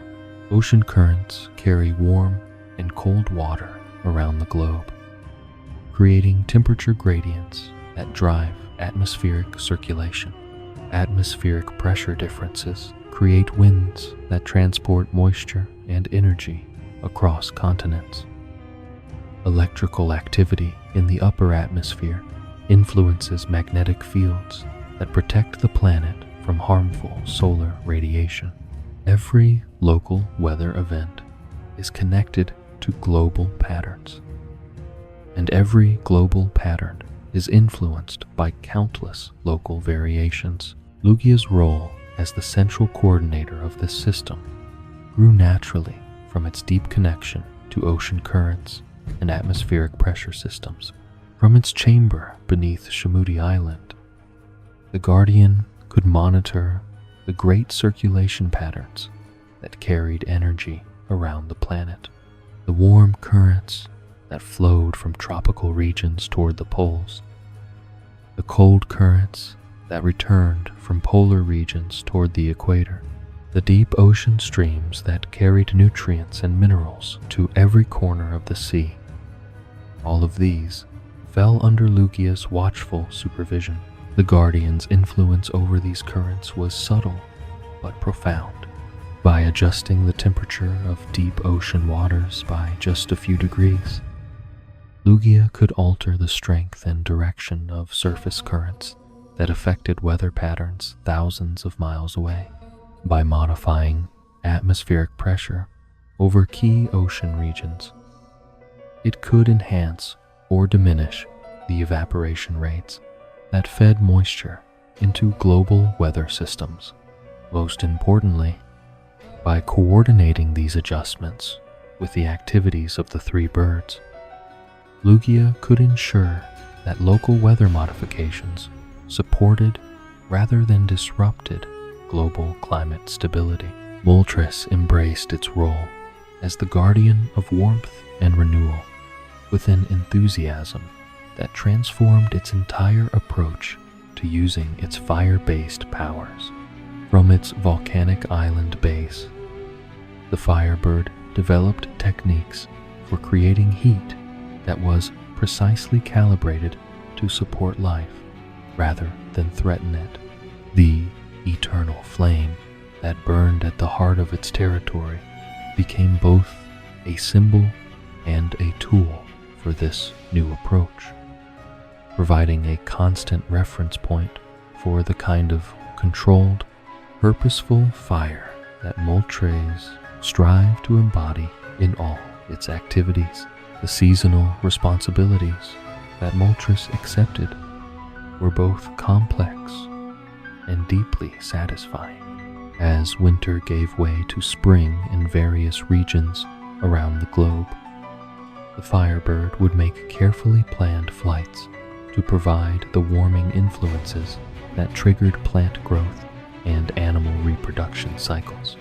These were not the dramatic, overwhelming heat displays of its earlier existence, but subtle temperature adjustments that worked in harmony with natural rhythms. Moltres learned to warm soil just enough to allow seeds to germinate, to provide thermal currents that helped migrating birds navigate between seasonal feeding grounds, to create temperature gradients that supported the formation of beneficial rain clouds. Perhaps most importantly, Moltres developed a deep understanding of the relationship between fire and life itself. Every living creature depended on warmth for survival, but too much heat could be as deadly as too little. The firebird learned to sense the precise temperature needs of different ecosystems and to provide warming influences that supported rather than overwhelmed natural processes. This required not only technical mastery of temperature control, but also a kind of empathy that allowed Moltres to feel the needs of countless life forms and respond appropriately to each. Articuno's evolution into its role as the protector of preservation and rest was equally profound, though it manifested in ways that were more subtle and contemplative than Moltres' dramatic seasonal interventions. The icebird discovered that its true purpose was not simply to create cold, but to provide the periods of stillness and dormancy that allowed life to recover, regenerate, and prepare for new growth. From its crystalline island domain, Articuno developed techniques for creating precisely controlled cooling influences that supported rather than threatened living systems. The icebird's seasonal responsibilities centered around providing the cooling periods that balanced Moltres' warming influences. As summer reached its peak in various regions, Articuno would create cooling breezes and temperature reductions that prevented overheating and drought. During autumn, it would provide the gradual cooling that triggered plants to enter dormancy and animals to prepare for winter survival. Most delicately of all, Articuno learned to create the precise frost patterns that protected dormant plants while allowing essential biological processes to continue at slower, more sustainable rates. Articuno's mastery extended beyond simple temperature control to encompass the creation of ice and snow formations that served specific ecological purposes. The icebird learned to generate snowfall patterns that provided insulation for ground-dwelling creatures, to create ice formations that stored water for gradual release during dry seasons, and to produce frost patterns that triggered specific reproductive cycles in plants and animals. Each frozen crystal became a precisely designed tool for supporting life rather than simply an expression of Articuno's elemental nature. The icebird also developed a profound understanding of the psychological and spiritual aspects of cooling and preservation. Just as living creatures needed physical rest to survive and thrive, they also needed periods of mental and emotional calm that allowed for recovery from stress and preparation for future challenges. Articuno's cooling influences began to carry subtle psychic effects that promoted restfulness and contemplation, creating atmospheric conditions that encouraged meditation and peaceful sleep. Zapdos embraced its role as the master of connection and energy with an innovative approach that transformed its understanding of electrical phenomena. From its storm-wreathed island peak, the lightning bird developed techniques for using electrical energy, not as a weapon or tool of destruction, but as a means of communication, coordination, and life enhancement. The eternal storm that raged constantly above its territory became a laboratory where Zapdos experimented with new applications of controlled electrical discharge.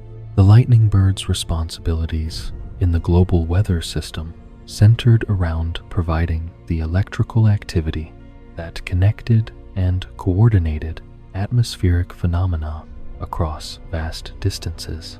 Zapdos learned to generate precisely timed lightning strikes that triggered rain formation in drought-stricken regions, to create electrical fields that guided storm systems along beneficial paths, and to produce electromagnetic pulses that helped other weather phenomena maintain their intended patterns and intensities. Perhaps most remarkably, Zapdos developed techniques for using electrical energy to facilitate communication between the legendary guardians themselves. By generating specific patterns of electromagnetic activity, the lightning bird could transmit complex information about weather conditions, ecological needs, and coordination requirements across the entire planet almost instantaneously.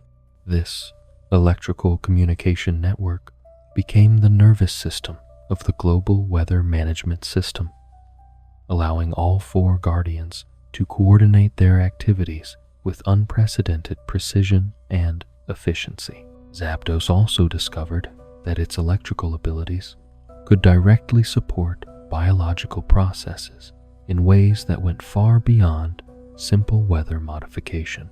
Lightning strikes in precise locations could provide the electrical activity that enhanced plant growth, particularly in regions where soil conditions limited natural electrical conductivity. Controlled electromagnetic fields could help migrating animals navigate more accurately, reducing the stress and energy expenditure associated with long-distance travel.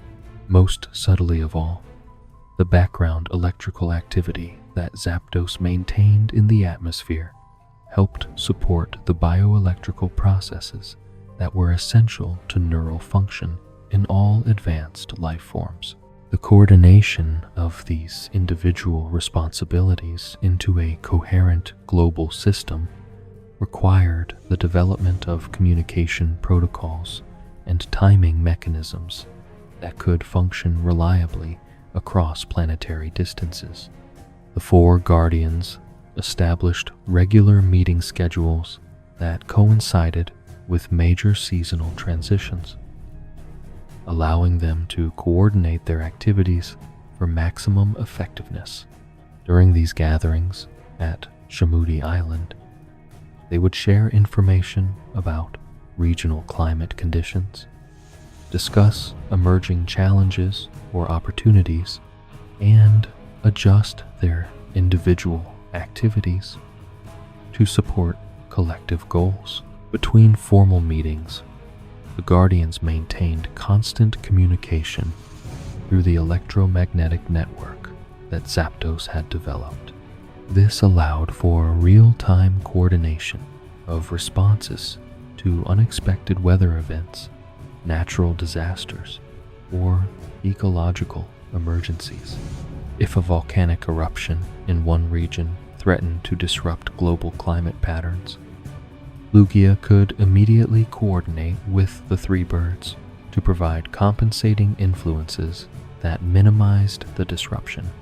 If unusual solar activity threatened to overwhelm the planet's magnetic defenses, Zapdos could work with Lugia to create atmospheric conditions that enhanced natural protective mechanisms. The success of this coordinated approach to weather management had effects that extended far beyond simple climate control. The stability and predictability of weather patterns allowed life forms to develop more complex survival strategies and social structures. Animals could rely on seasonal changes occurring at predictable times, allowing for more sophisticated migration patterns and reproductive cycles. Plants could invest energy in long-term growth strategies rather than simply surviving unpredictable environmental fluctuations. Perhaps most importantly, the legendary Guardians' collaborative approach to weather management created conditions that supported the evolution of intelligence and consciousness in other species. Stable weather patterns reduced the energy that life forms needed to spend on basic survival, freeing resources for the development of larger brains and more complex social behaviors.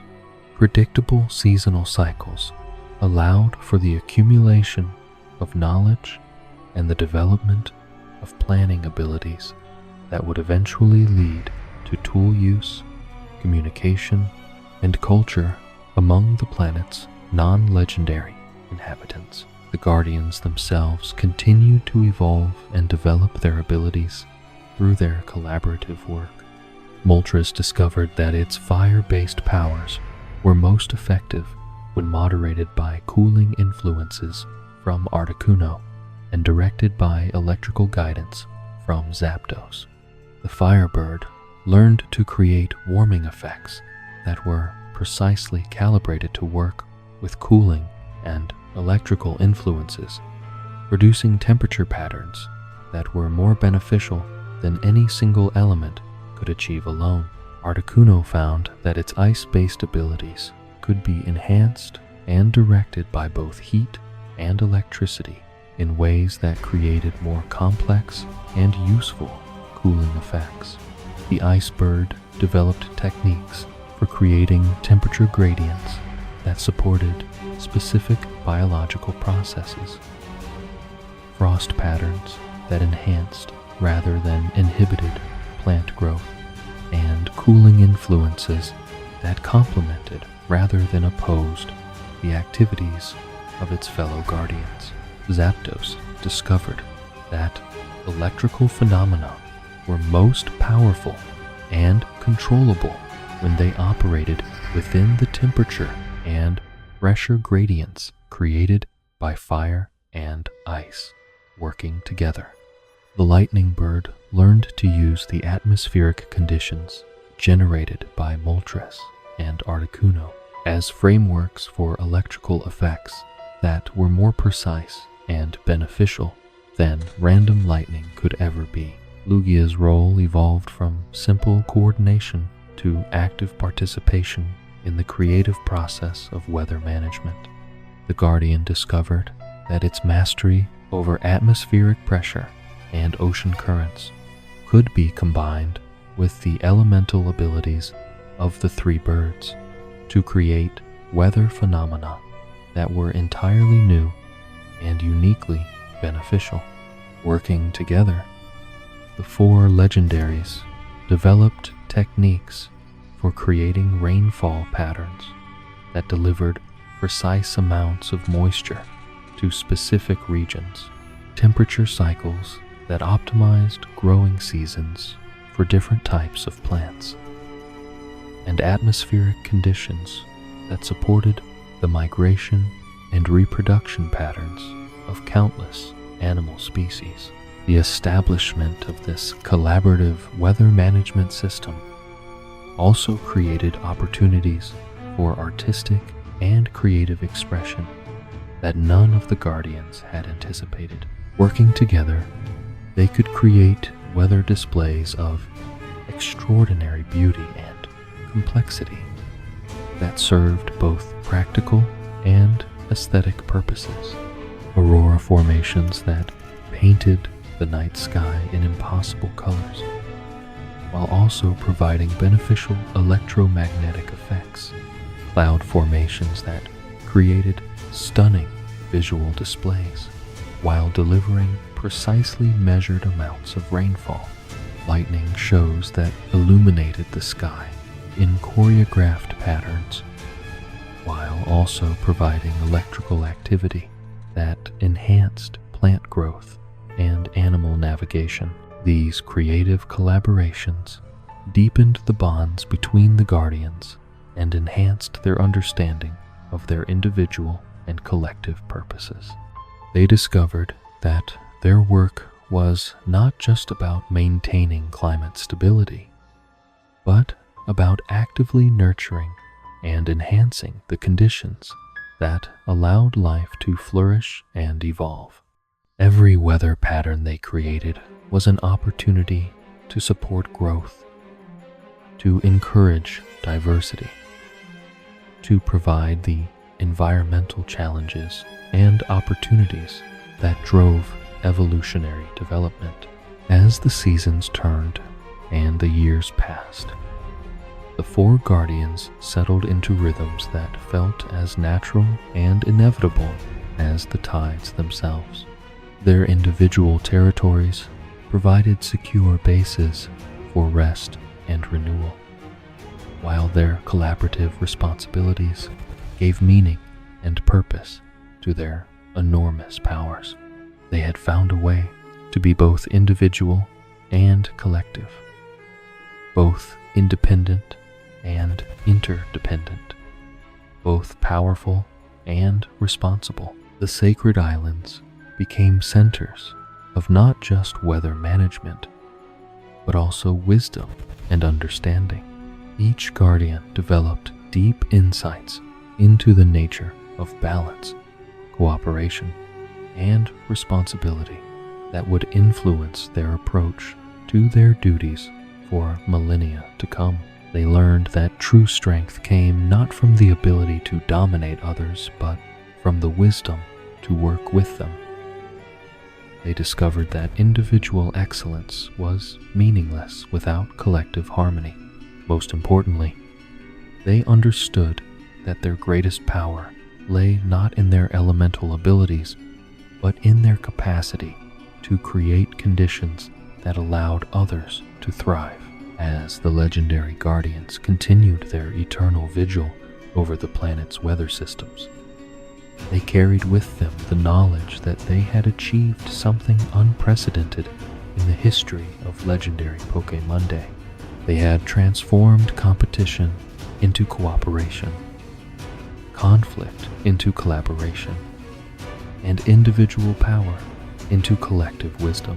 Their success would serve as a model and inspiration for other legendary guardians facing similar challenges, proving that even the most fundamental forces of nature could learn to work together for the greater good. As ages passed and the world continued to evolve, the legendary guardians found their roles expanding and adapting to meet new challenges while maintaining their fundamental commitment to planetary weather management.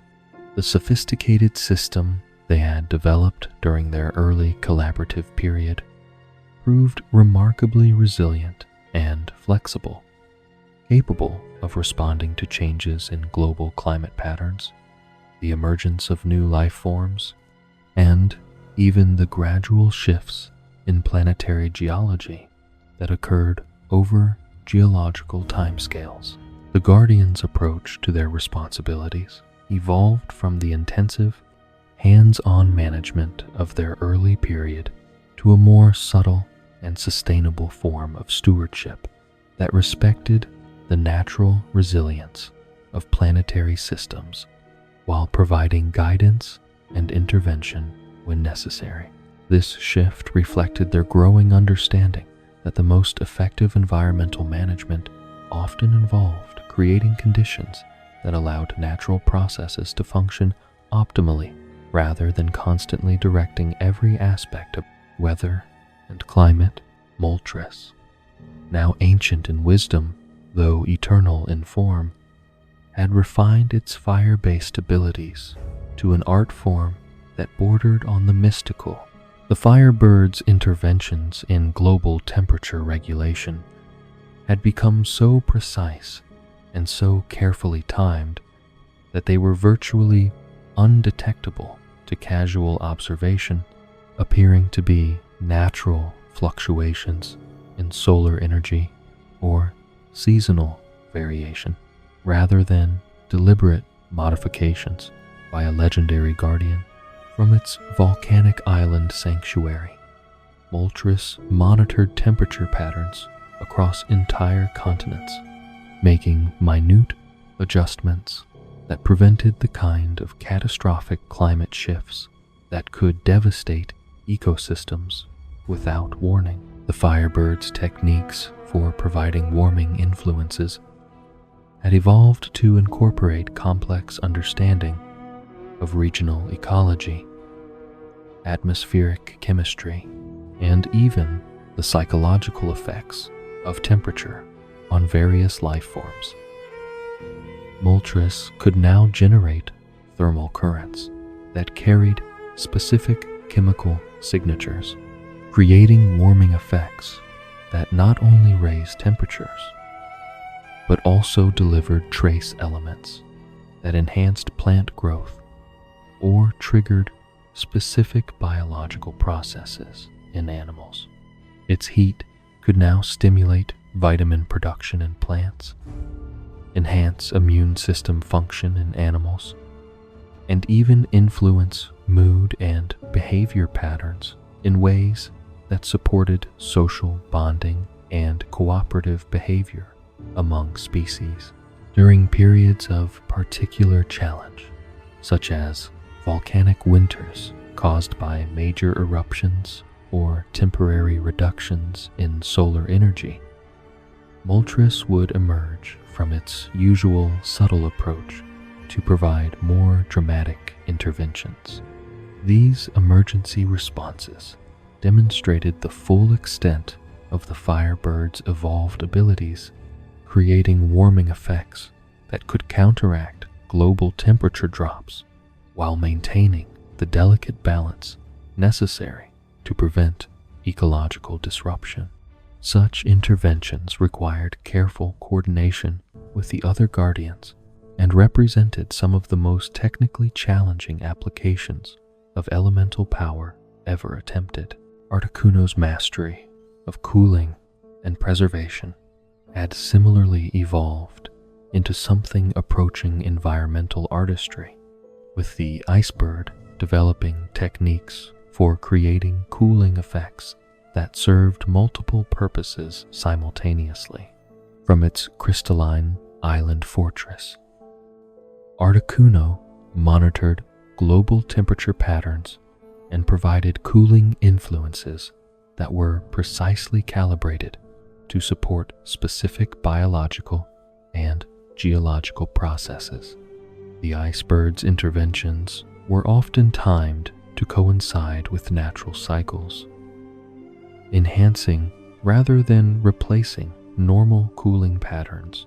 The Icebird's abilities now extended far beyond simple temperature reduction to encompass sophisticated manipulation of humidity, atmospheric pressure, and even the molecular structure of water vapor in the atmosphere. Articuno could create ice formations that served as natural reservoirs, storing water during wet periods and releasing it gradually during droughts. Its frost patterns could protect sensitive plants during unexpected temperature drops, while creating conditions that enhanced rather than inhibited their growth when warmer weather returned. Perhaps most remarkably, Articuno had developed techniques for creating cooling effects that carried psychic influences designed to promote rest, contemplation, and healing. These subtle mental effects helped reduce stress and aggression in animal populations during difficult periods, promoted deeper and more restorative sleep patterns, and even enhanced memory formation and learning abilities.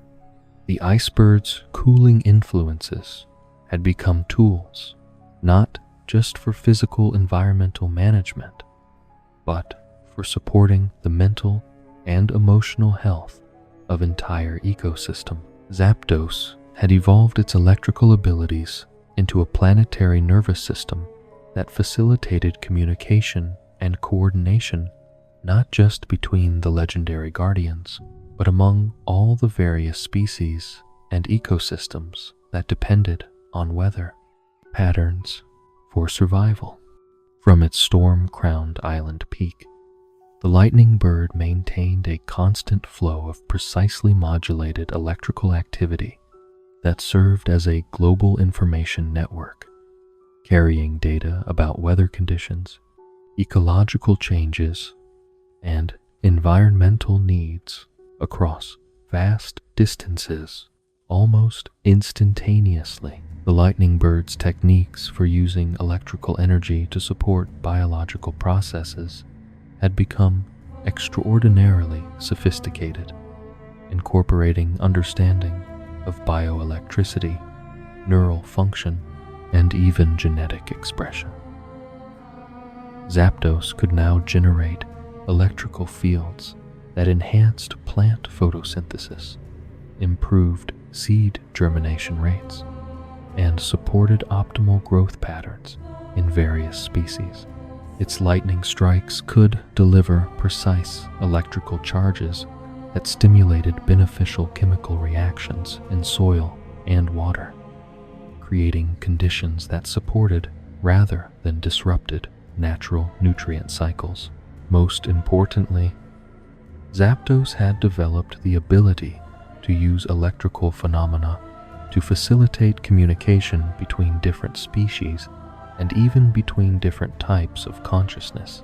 The lightning bird's electromagnetic fields could enhance telepathic abilities in psychic-type Pokémon, improve navigation accuracy in migrating species, and even support the development of higher cognitive functions in species that were evolving toward greater intelligence and self-awareness.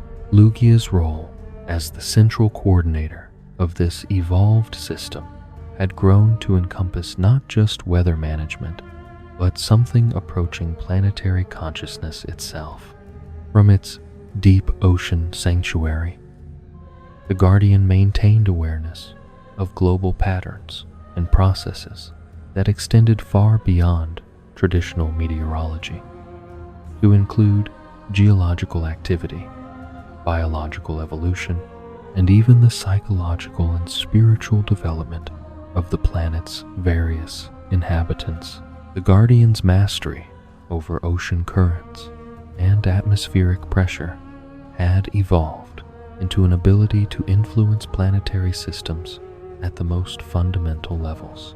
Lugia could now modify the rotation rates of ocean gyres to optimize global heat distribution, adjust atmospheric pressure patterns to enhance the efficiency of natural weather systems, and even influence the planet's magnetic field to provide better protection against harmful solar radiation. These interventions were so subtle and so carefully integrated with natural processes that they appeared to be spontaneous improvements in planetary function, rather than deliberate management by a conscious entity. Perhaps most significantly, Lugia had developed techniques for using its psychic abilities to monitor and support the mental and emotional health of the planet's collective consciousness.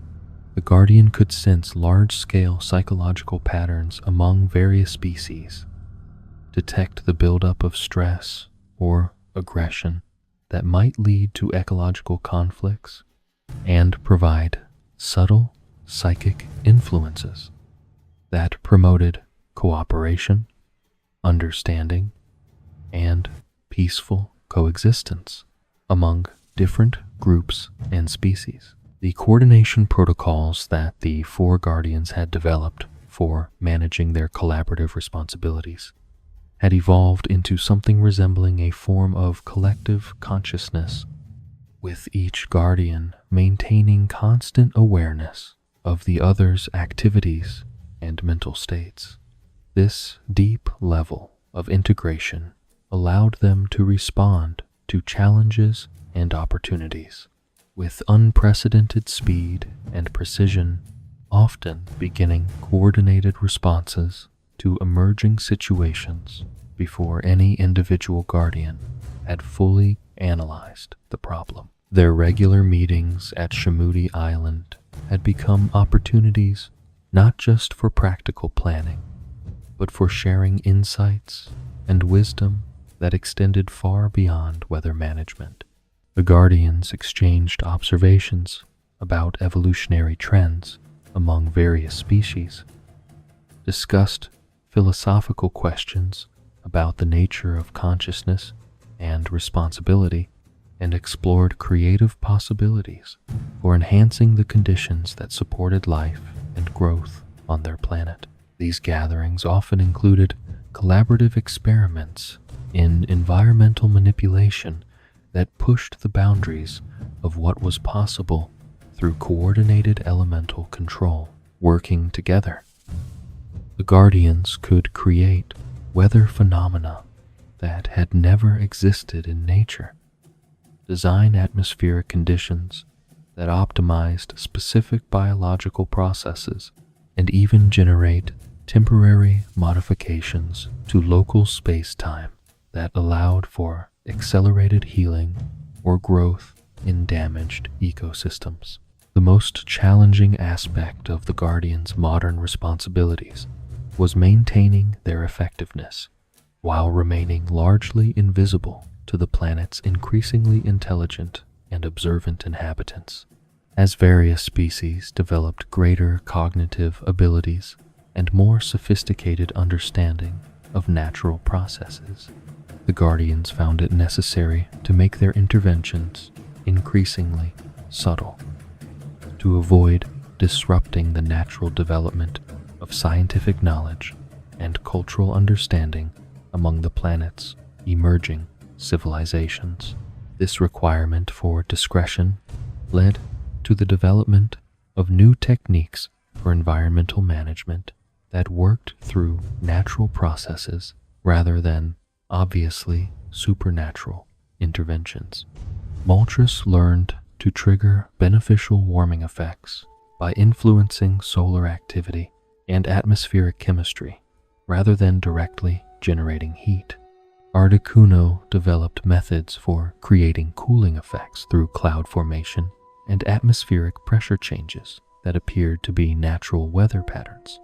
Zapdos found ways to provide beneficial electrical activity through the enhancement of natural storm systems rather than obvious lightning generation.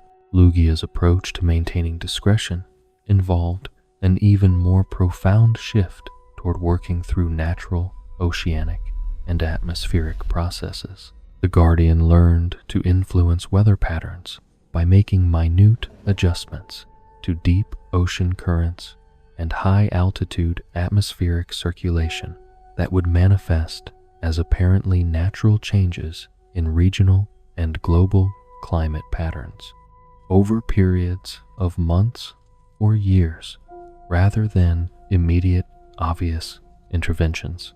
Despite these constraints, the Guardians found that their subtle approach often allowed them to achieve more profound and lasting beneficial effects than their earlier, more dramatic interventions. By working with natural processes rather than overwhelming them, they could create conditions that supported sustainable improvement in planetary systems, rather than temporary fixes that might cause problems in the long term. The Guardians also discovered that their discrete approach allowed them to support the development of environmental awareness and stewardship among the planet's emerging intelligent species.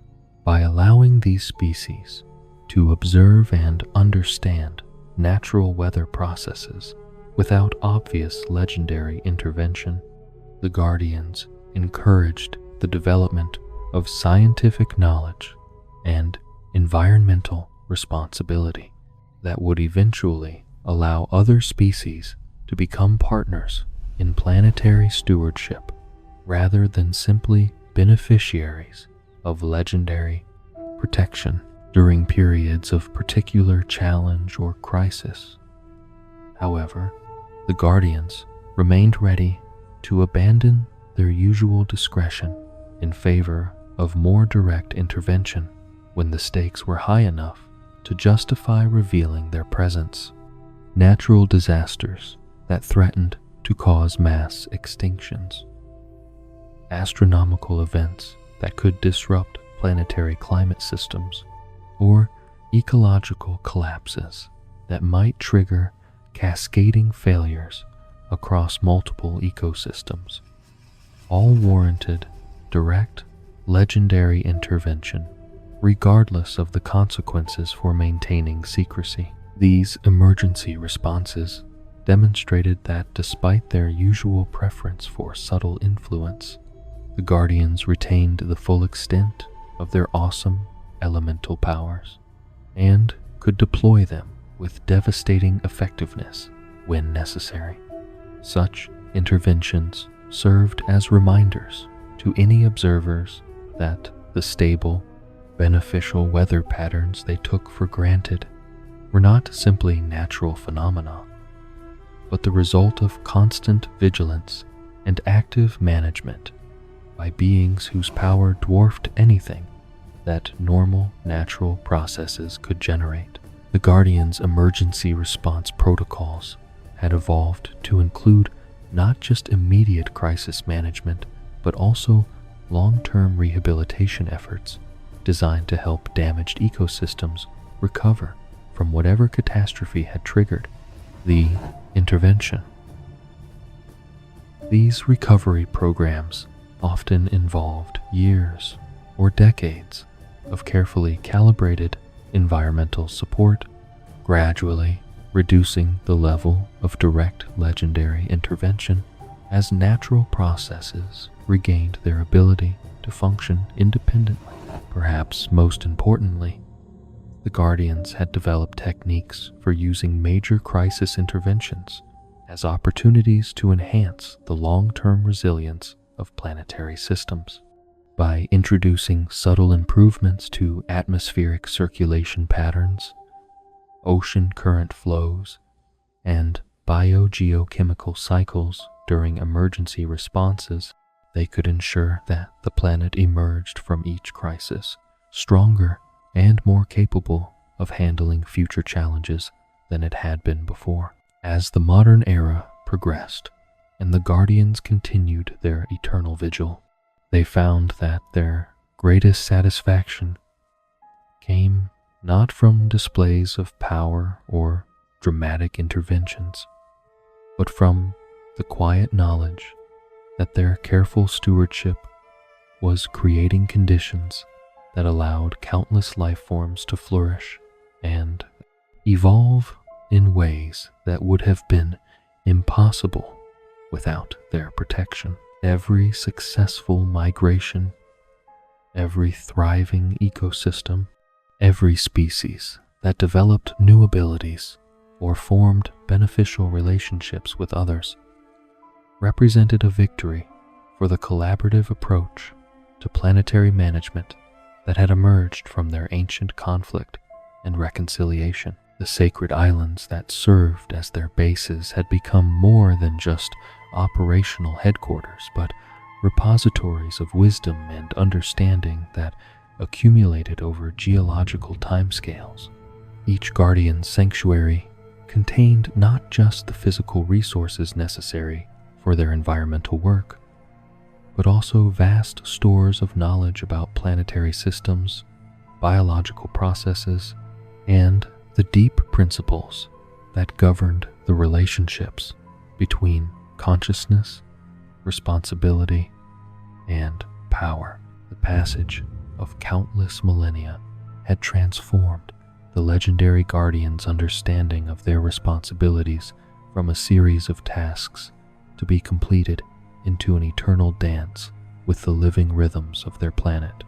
Time itself had become their greatest teacher, revealing patterns and connections that could only be perceived across geological scales, showing them that their work was not about maintaining a static state of perfection, but about participating in an endless cycle of growth, change, adaptation, and renewal that defined life itself. The concept of duty had evolved for each guardian into something far more profound than obligation or responsibility. Their weather management activities had become expressions of their deepest nature, as natural and necessary as breathing or the beating of a heart. Moltres no longer thought about providing warming influences as work to be done, but as the fundamental expression of what it meant to be fire, given consciousness and purpose. The heat it generated was not separate from its identity, but was its identity made manifest in service to the greater harmony of planetary systems. This integration of purpose and being had allowed Moltres to develop an almost mystical understanding of the relationship between energy and life. The Firebird could now perceive the thermal needs of entire ecosystems with the same clarity that other beings might observe objects in bright sunlight. It could sense the minute temperature variations that meant the difference between successful reproduction and population decline in countless species, the subtle thermal gradients that guided migration patterns across continents, the precise heating requirements that triggered seasonal changes in plant communities spanning entire bioregions. The Firebird's interventions had become so perfectly timed and precisely calibrated that they seemed to anticipate needs before they arose. Moltres would begin providing warming influences to Arctic regions days before unusual solar activity might otherwise create dangerous temperature drops. It would generate thermal currents over ocean areas that would help storm systems develop beneficial rainfall patterns in drought-stricken regions thousands of miles away.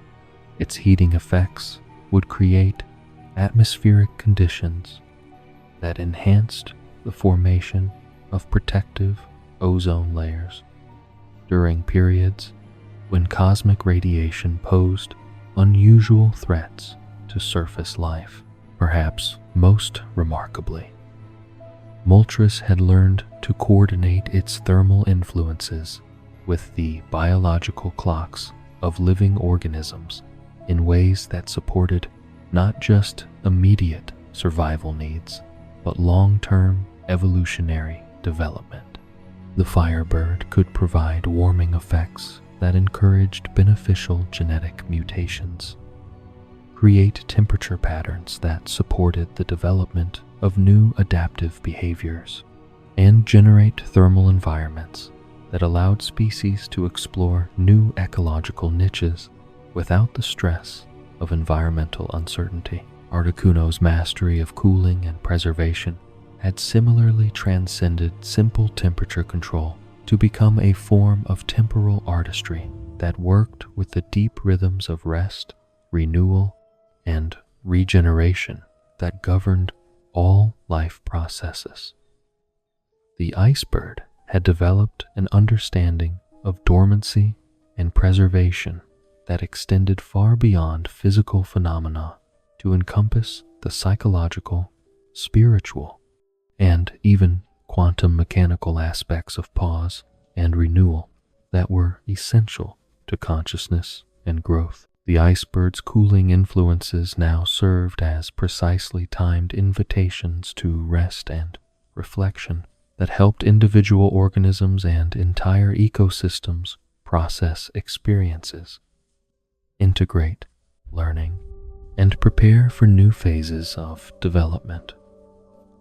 Articuno could create cooling effects that enhanced memory consolidation in learning animals, supported the formation of new neural pathways in developing brains, and even facilitated the deep meditative states that allowed consciousness to evolve toward greater complexity and self-awareness. The preservation aspects of Articuno's abilities had evolved to encompass not just the protection of life during difficult periods, but the active enhancement of resilience and adaptability in the face of future challenges.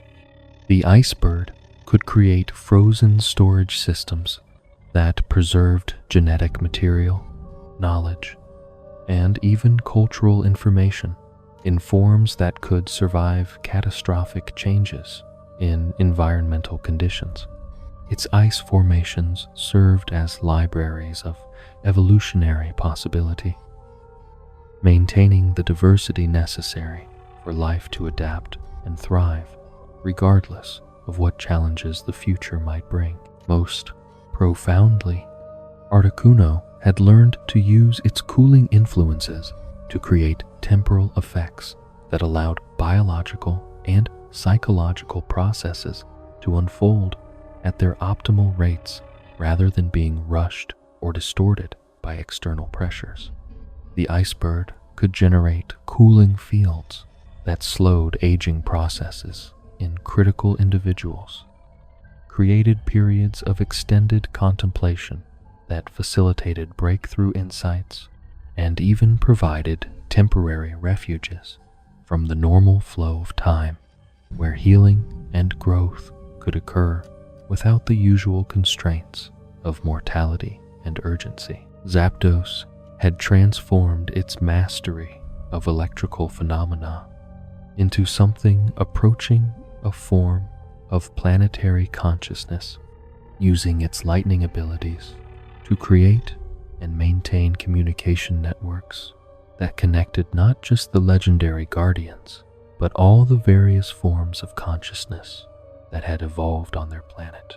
The lightning bird's electrical fields now served as a global nervous system that facilitated cooperation, understanding, and mutual support among countless different species and forms of life. The communication networks that Zapdos maintained operated on multiple levels simultaneously, from simple electrical signals that helped coordinate biological processes to complex electromagnetic patterns that carried sophisticated information about environmental conditions, social relationships, and even abstract concepts like beauty, justice, and love. The lightning bird had learned to generate electrical effects that enhanced telepathic abilities in psychic-type creatures, improved problem-solving capabilities in intelligent species, and even supported the development of artistic and creative expression among beings capable of abstract thought. Perhaps most importantly, Zapdos had developed techniques for using electrical phenomena to bridge the gaps between different types of consciousness and awareness. The lightning bird could create electromagnetic fields that allowed purely intellectual beings to communicate with primarily emotional creatures, enabled individual consciousnesses to temporarily merge into collective awareness for specific purposes, and even facilitated communication between living beings and the planetary consciousness that had emerged from the integration of countless individual awareness over geological time. The lightning bird's electrical interventions had become tools for evolution itself, creating conditions that supported the development of new forms of consciousness and awareness, while preserving the unique characteristics that made each type of being valuable and irreplaceable. Zapdos could generate electrical fields that encouraged beneficial mutations in neural development, create electromagnetic environments that supported the formation of new types of sensory organs, and even provide electrical activity that enhanced the quantum mechanical processes underlying consciousness and free will. Lugia's role as the central coordinator of this evolved system had grown into something that transcended traditional concepts of leadership or management to become a form of planetary wisdom that encompassed understanding of patterns and relationships operating on scales from quantum mechanical to cosmic. The Guardian's consciousness had expanded to encompass awareness of the planet as a single, integrated living system whose health and development depended on the harmonious interaction of countless different components and processes. The Guardian's influence over ocean currents and atmospheric circulation had evolved into an ability to orchestrate planetary scale symphonies of environmental interaction that supported not just immediate weather needs, but long-term evolutionary and consciousness development goals. Lugia could modify global circulation patterns to create conditions that encourage the formation of new ecological relationships, adjust oceanic chemistry to support the development of new forms of life, and even influence planetary magnetic fields to provide optimal conditions for the quantum processes underlying consciousness and creativity. Most profoundly, Lugia had become the keeper of planetary memory, maintaining awareness of all the lessons learned, relationships formed, and wisdom gained throughout the planet's long history of development. The Guardian's deep ocean sanctuaries had become repositories of not just practical knowledge about environmental management, but profound insights into the nature of consciousness, responsibility, and the relationship between individual identity and collective purpose. The coordination protocols that connected all four Guardians had evolved into a form of collective consciousness that operated continuously rather than just during formal meetings or crisis situations. Each Guardian maintained constant awareness of the other's activities, mental states, and insights, creating a network of shared understanding that allowed them to respond to opportunities and challenges with perfect coordination and unprecedented wisdom. This collective awareness extended beyond practical coordination to encompass shared contemplation of philosophical and spiritual questions that arose from their eternal stewardship responsibilities. The Guardians engaged in ongoing exploration of questions about the nature of time, the relationship between consciousness and reality, the purpose of existence itself, and their role in facilitating the continued evolution of awareness and understanding throughout the universe. Their collaborative experiments in environmental management had evolved into explorations of possibilities that stretched the boundaries of what could be achieved through coordinated elemental control. Working together, the Guardians could create temporary modifications to local space-time that allowed for accelerated healing and growth, generate atmospheric conditions that supported the development of new forms of consciousness, and even establish communication links with other planetary systems that might benefit from their accumulated wisdom and experience. The seasonal cycles that had originally been simple practical necessities had become celebrations of the eternal principles that governed all existence. Each transition from season to season represented not just a change in weather patterns, but an opportunity to contemplate the relationships between stability and change, growth and rest, individual expression, and collective harmony that defined all meaningful existence. During spring transitions, the guardians would coordinate their efforts to create conditions that supported not just biological renewal, but spiritual and psychological rebirth in conscious beings. Their weather management activities would include subtle influences that encouraged optimism, creativity, and the courage to explore new possibilities in individuals and communities across the planet. Summer celebrations involved the coordination of warming, electrical, and atmospheric effects that supported not just physical vitality, but intellectual and social development.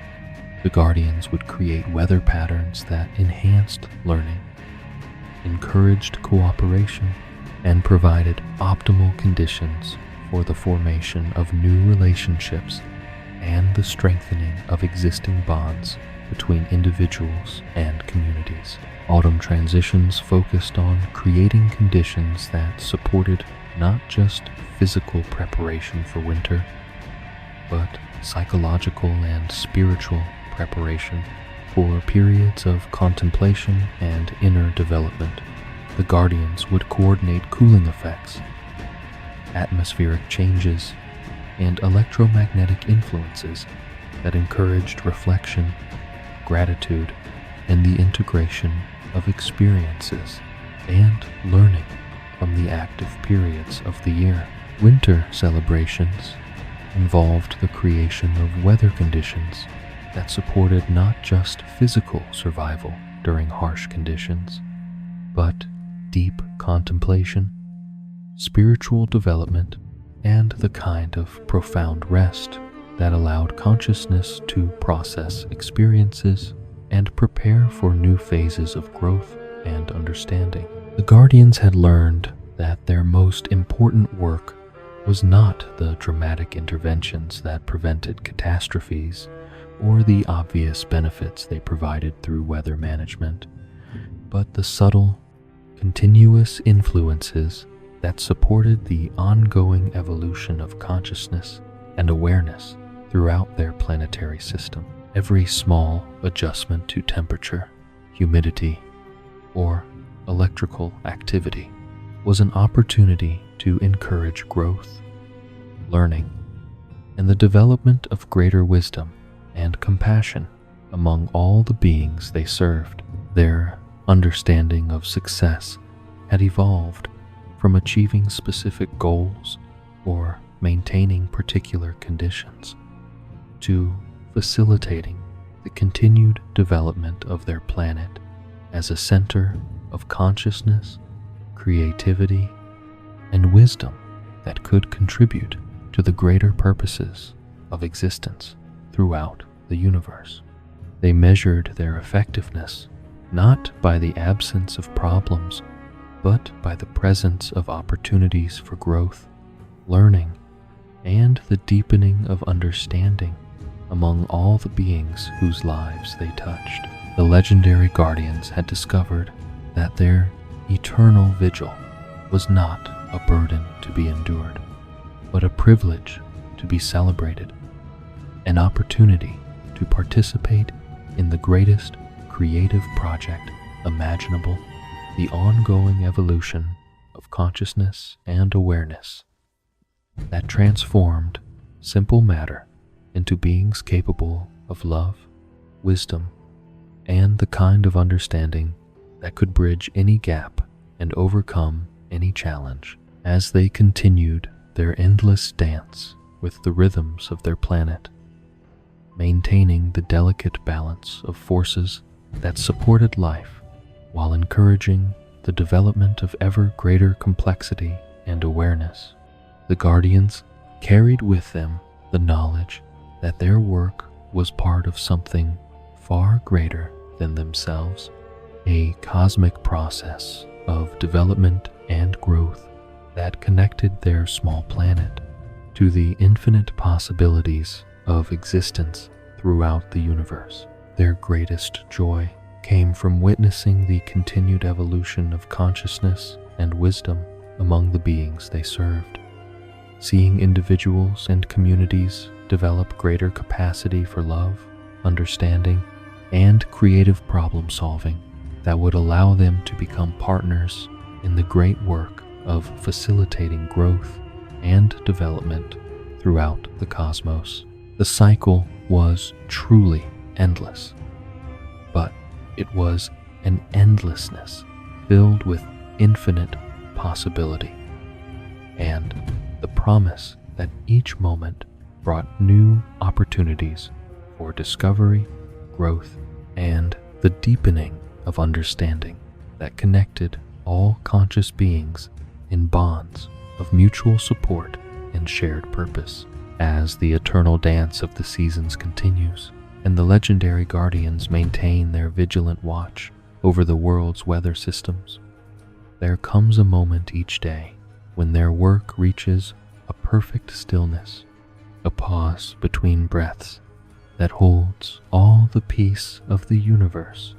In this quiet time, when the ocean currents flow with gentle certainty and the atmospheric pressures balance in harmonious equilibrium, Lugia rests in its deep sanctuary beneath the waves, its silver wings folded in contentment as its song echoes softly through underwater caverns and rises to touch the surface of calm seas. From their sacred islands, the three birds settle into their own peaceful rhythms of rest and renewal. Moltres glows with the warm, steady light of perfectly controlled fire, its flames dancing gently in patterns that bring comfort rather than concern, creating thermal currents that carry the essence of life-giving warmth to every corner of its volcanic domain. Articuno spreads crystalline wings that catch starlight and transform it into prismatic rainbows across fields of eternal snow, its presence bringing the deep tranquility that comes only from perfect balance between preservation and renewal. Zapdos perches on its storm-wreathed peak, where controlled lightning plays like aurora across the night sky, its electrical essence creating gentle harmonics that connect all conscious beings in networks of understanding and peace. In this moment of perfect harmony, when fire and ice and lightning work together under the gentle guidance of their oceanic guardian, the weather systems of the world flow with the effortless grace of a symphony conducted by masters who have learned that true power lies not in force, but in wisdom, not in dominance, but in service to something greater than themselves. The winds carry stories of cooperation across vast distances. The rains fall with precise timing that nurtures rather than overwhelms.